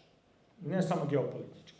Ja sam ubijeđen da osim sveštenika, braće mojih koji su ovdje, ja sam ubijeđen da nikom ovdje ili malom broju ljudi nije jasno da manastir Hilandar je manastir nastanjen Srbima, ali to je manastir u kome se svaki dan pomene ime Carigradskog patrijarha, to je manastir Carigradske patrijaršije. Te je Hilandar jedna vrsta srpskog manastira u smislu da predstavlja naše srce, ali je s jedne strane Hilandar jedna vrsta taoca, ako hoćete. Nemam bolju riječ. Našeg taoca koji fanar drži u svojim rukama. Te mi smo na svaki mogući način do sada izbjegavali da, čini mi se da, kako da kažem, podržavali smo kanonsku crkvu i kanonski ispravan stav u Ukrajini, ali sa druge strane nismo odgovarali na odgovarajući način na neprekidnu agresiju fanara koja se ka nama ispoljavala i mi smo malo bili poput Putina s te strane, šta ćemo ako nam to, pa ustupak, pa šta ćemo, pa ustupak. Nisam siguran koliko ćemo i mi imati tu vrstu mogućnosti. Sjećam se kad je Vartolomej potpisao Tomos Ukrajini, kad su moji poznanici i prijatelji zaljubljeni u Carigradsku patrijaršiju govorili neka, to može 100 godina da traje, neće Carigrad nikog pritiskati, to može da se dešava. Međutim, Carigrad je sutra dan krenuo preko američkih ambasada da pritiska gdje i kako mogao, jer i oni znaju da je taj prostor, nažalost, povezan sa ovim o čemu je Stevan govorio, to je geopolitički položaj. Mi smo također na udaru. Ja bih volio da grešim, ali moj je duboki osjećaj da je država Srbija već dogovorila posjetu rimskog pape Srbiji. To možete da vidite po tome što je serija tekstova o tome kako je to divno i krasno i lijepo, kako može samo da nam pomogne. Već je puštena i to od ljudi koji nisu ljudi bez renomea, dakle ljudi koji su u suštini ipak ljudi sa biografijom. I meni se čini da je već država našla zajednički jezik. Vijest o tome da je Beograd to prvi put dobio kardinala govori da je i Vatikan signalizovao pojačano interesovanje za Srbiju. Ljubav, recimo to tako. I završio bih samo jednom anegdotom i poređenjem sa današnjicom. Pokojni Momir Bulatović, svjetla mu pamjat i carstvo mu nebesko, je pričao, to možete da nađete, taj intervju i dalje dostupan, mislim, na YouTube-u, kako je u ono doba sankcija došao kod mitropolita Amfilohija i predložio mu, s obzirom da su malteški vitezovi davali neki basnoslovno ogroman novac za ruku Svetog Jovana Krstitelja, predložio mu da država pod sankcijama, koja praktično nema način da finansira osnovno postojanje, pa kao, to je jedna svetinja, nama ne znači puno, a taj novac je basnoslovan. I Momo Bulatović, kakvim ga je Bog dragi dao, dakle, jedan starotipni komunista, ali u kome je ostala ta srž srpstva i dobrote, on kaže, ja sam otišao kod mitropolita Amfilohija i rekao mu to, i mene je, kaže, sramota bilo. Ja se do dan danas stidim i crvenim. Jer mi je mitropolit objasnio kakvu svetinju mi imamo i meni je, jasno, kaže, ostao naučen i postiđen tim riječima mitropolitevi šta se desilo. Samo vam postavljam jedno pitanje. Jel mislite da danas imamo političara sa obrazom, stidom i čojstvom jednog Momira Bulatovića?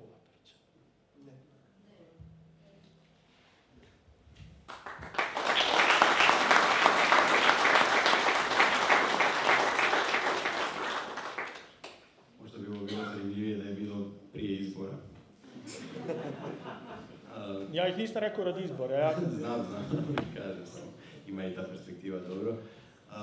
Dobro, ali odličan uvod na sljedeće pitanje za profesora, kako će se ta sva dešavanja preliti kod nas, naročito u pogledu na Republiku Srpsku i Kosovo i Metohiju? Pitanje. Ja sam mislio da sam ja dobio teško, ali...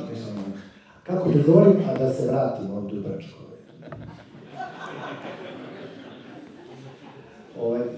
Najvažnije je biti trezan. Mi imamo uvijek taj problem, to zvuči banalno vidjeti stvari onakve kakve jesu. Ali mi, pogotovo ljudi od knjige, spadamo u one koji vole da vide ono što žele da vide. Ne treba podcijeniti Zapad. Nedavno sam bio u Čikagu za Vidovdan, zvala mi Srpska narodna odbrana, držim besedu. To je, ne treba i podcijeniti.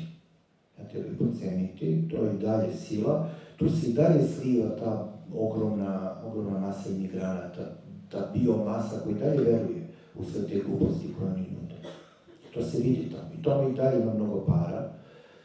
Tako da, tek nas čekaju velika iskušenja. Najgore bi bilo, najgluplje podceniti neprijatelje, moram da upotrebim tu reč. Dolazi vreme velikih iskušenja, to smo već rekli, i velikih šansi. Državnik se razlikuje od političara po tome što osjeća trenutak u kome treba testovati, delovati. Znači, ni prebrzo, jer to može da dovede do sloma i stradanja, a Boga mi ni presporo jer šansa može da ode. To je taj Kairos, Grci su imali tog boga Kairosa. Kairos je bog srećnog trenutka. A to, da bi političar postao državnik, nije dovoljno, nije potrebno obrazovanje. To je neka vrsta instinkta, nekog saglasja, dosluha sa istorijom. Kada osjećate šta treba uraditi. To su ti ljudi koji su nam potrebni. Znači, doći će trenutak u kome ćemo morati da odlučimo i da kažemo sad ili nikad. A svi znamo što je naš cilj. Neću ga izgovoriti baš. Zato što sam ovdje izgovorio, ili poču da izgovorim tu našu krilaticu, koja je u stvari krilatica srpskog naroda kroz ceo naš 19. i 20. vek. To je oslobođenje i ujedinjenje.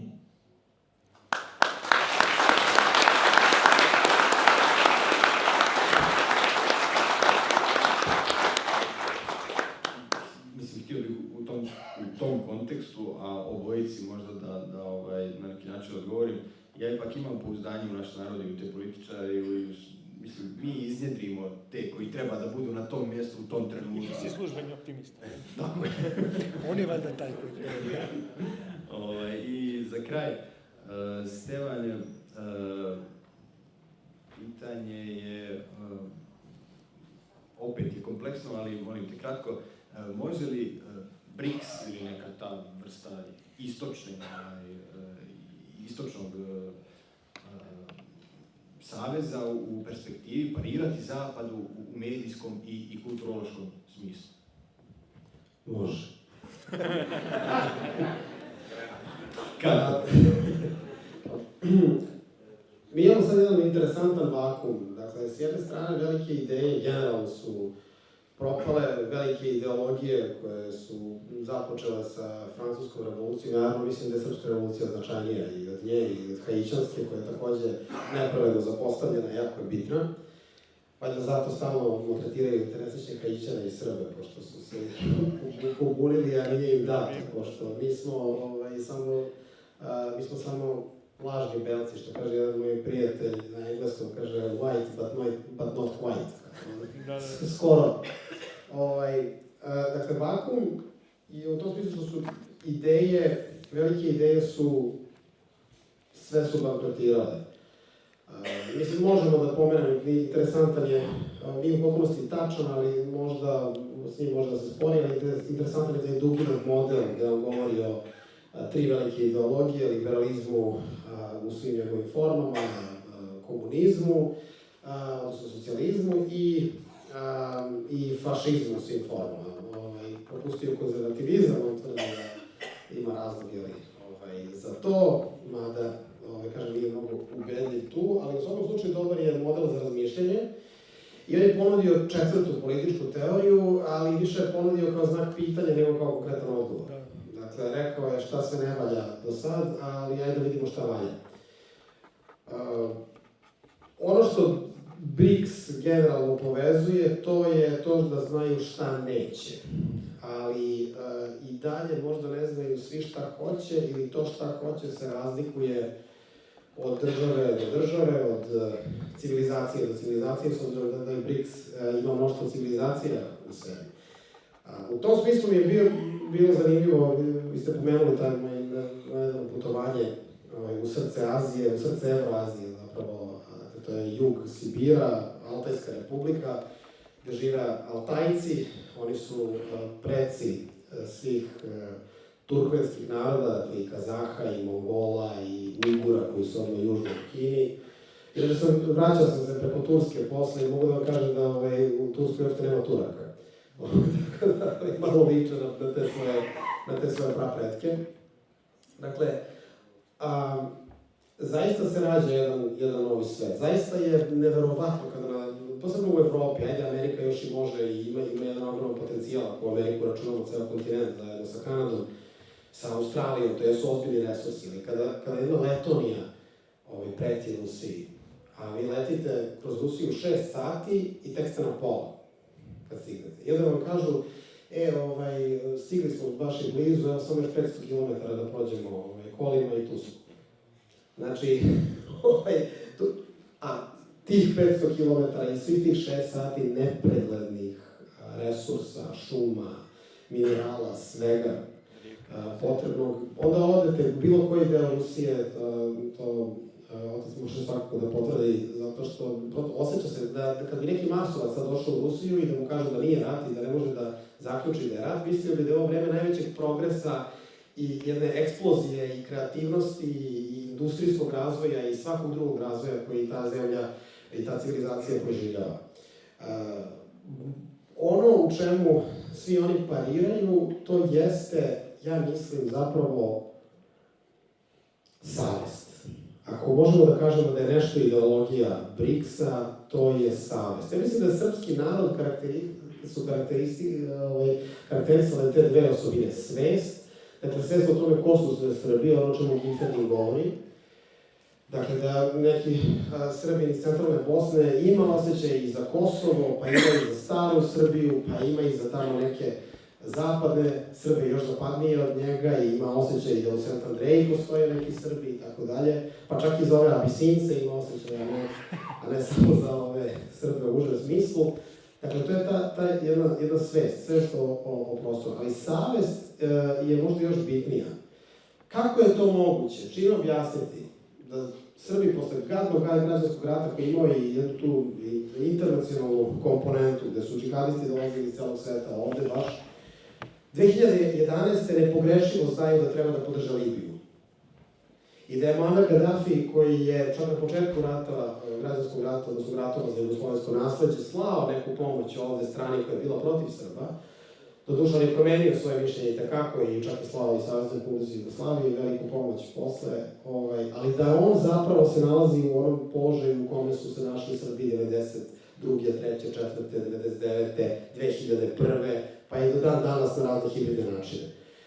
Da u Siriji odmah shvate da je Asad zapravo predstavlja taj BRICS, predstavlja taj svet koji se rađa. Da danas Srbi razume što se dešava i u južnom Bejrutu i u Gazi, da imaju problem sa ponašanjem vlasti naših zbog njihovog odnosa prema nizu tih problema i da su naravno od početka ukrajinske krize je većinski srpski narod razumeo šta se dešava mnogo bolje nego ljudi koji ceo život žive u Kijevu.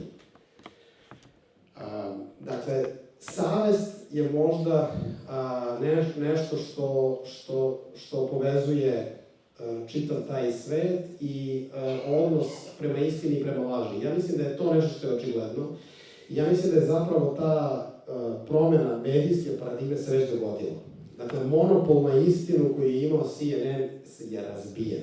Sama činjenica da organizacija koja se zove sve ću da kažem lekari bez granica, novinari bez granica, kojima nije bio problem da RTS bude bombardovan i da 16 radnika pogine 99. godine, a sada histerično vrište kako treba pod hitno zatvoriti RT i Sputnik u Beogradu, misleći valjda da ćemo mi da zavolimo na to, evo sutra da se zatvore ta dva medija, šta se menja u Srbiji. Na koji način, ili među Srbima generalno, na koji način će da se promeni slika. Dakle, monopol na istinu su izgubili i ja mislim da je ovaj novi svet ipak polako iz tog, da kažem, multipolarnog, multicentričnog haosa se rađaju se obrisi, da kažemo, nečega što možda stidljivo možemo i da razvojimo ideologiju. I mislim da je upravo ta reč savest u centru te nove ideologije. Hvala.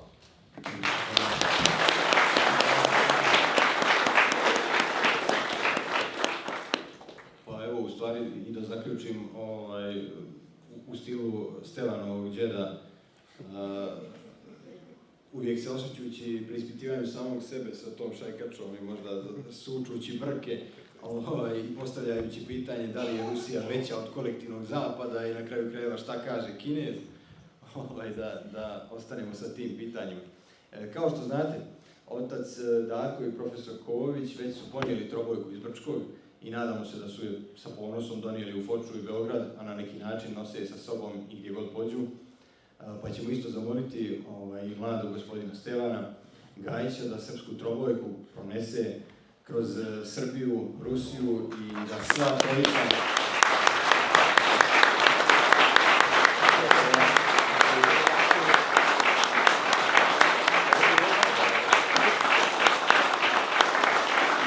trojica shvataju značaj boravka u Brčkom, značaj borbe za Republiku Srpsku, zašto ćemo im biti i već jesmo neizmjerno zahvalni. Hvala i svima vama na pažnji. Dogodine u Kijevu!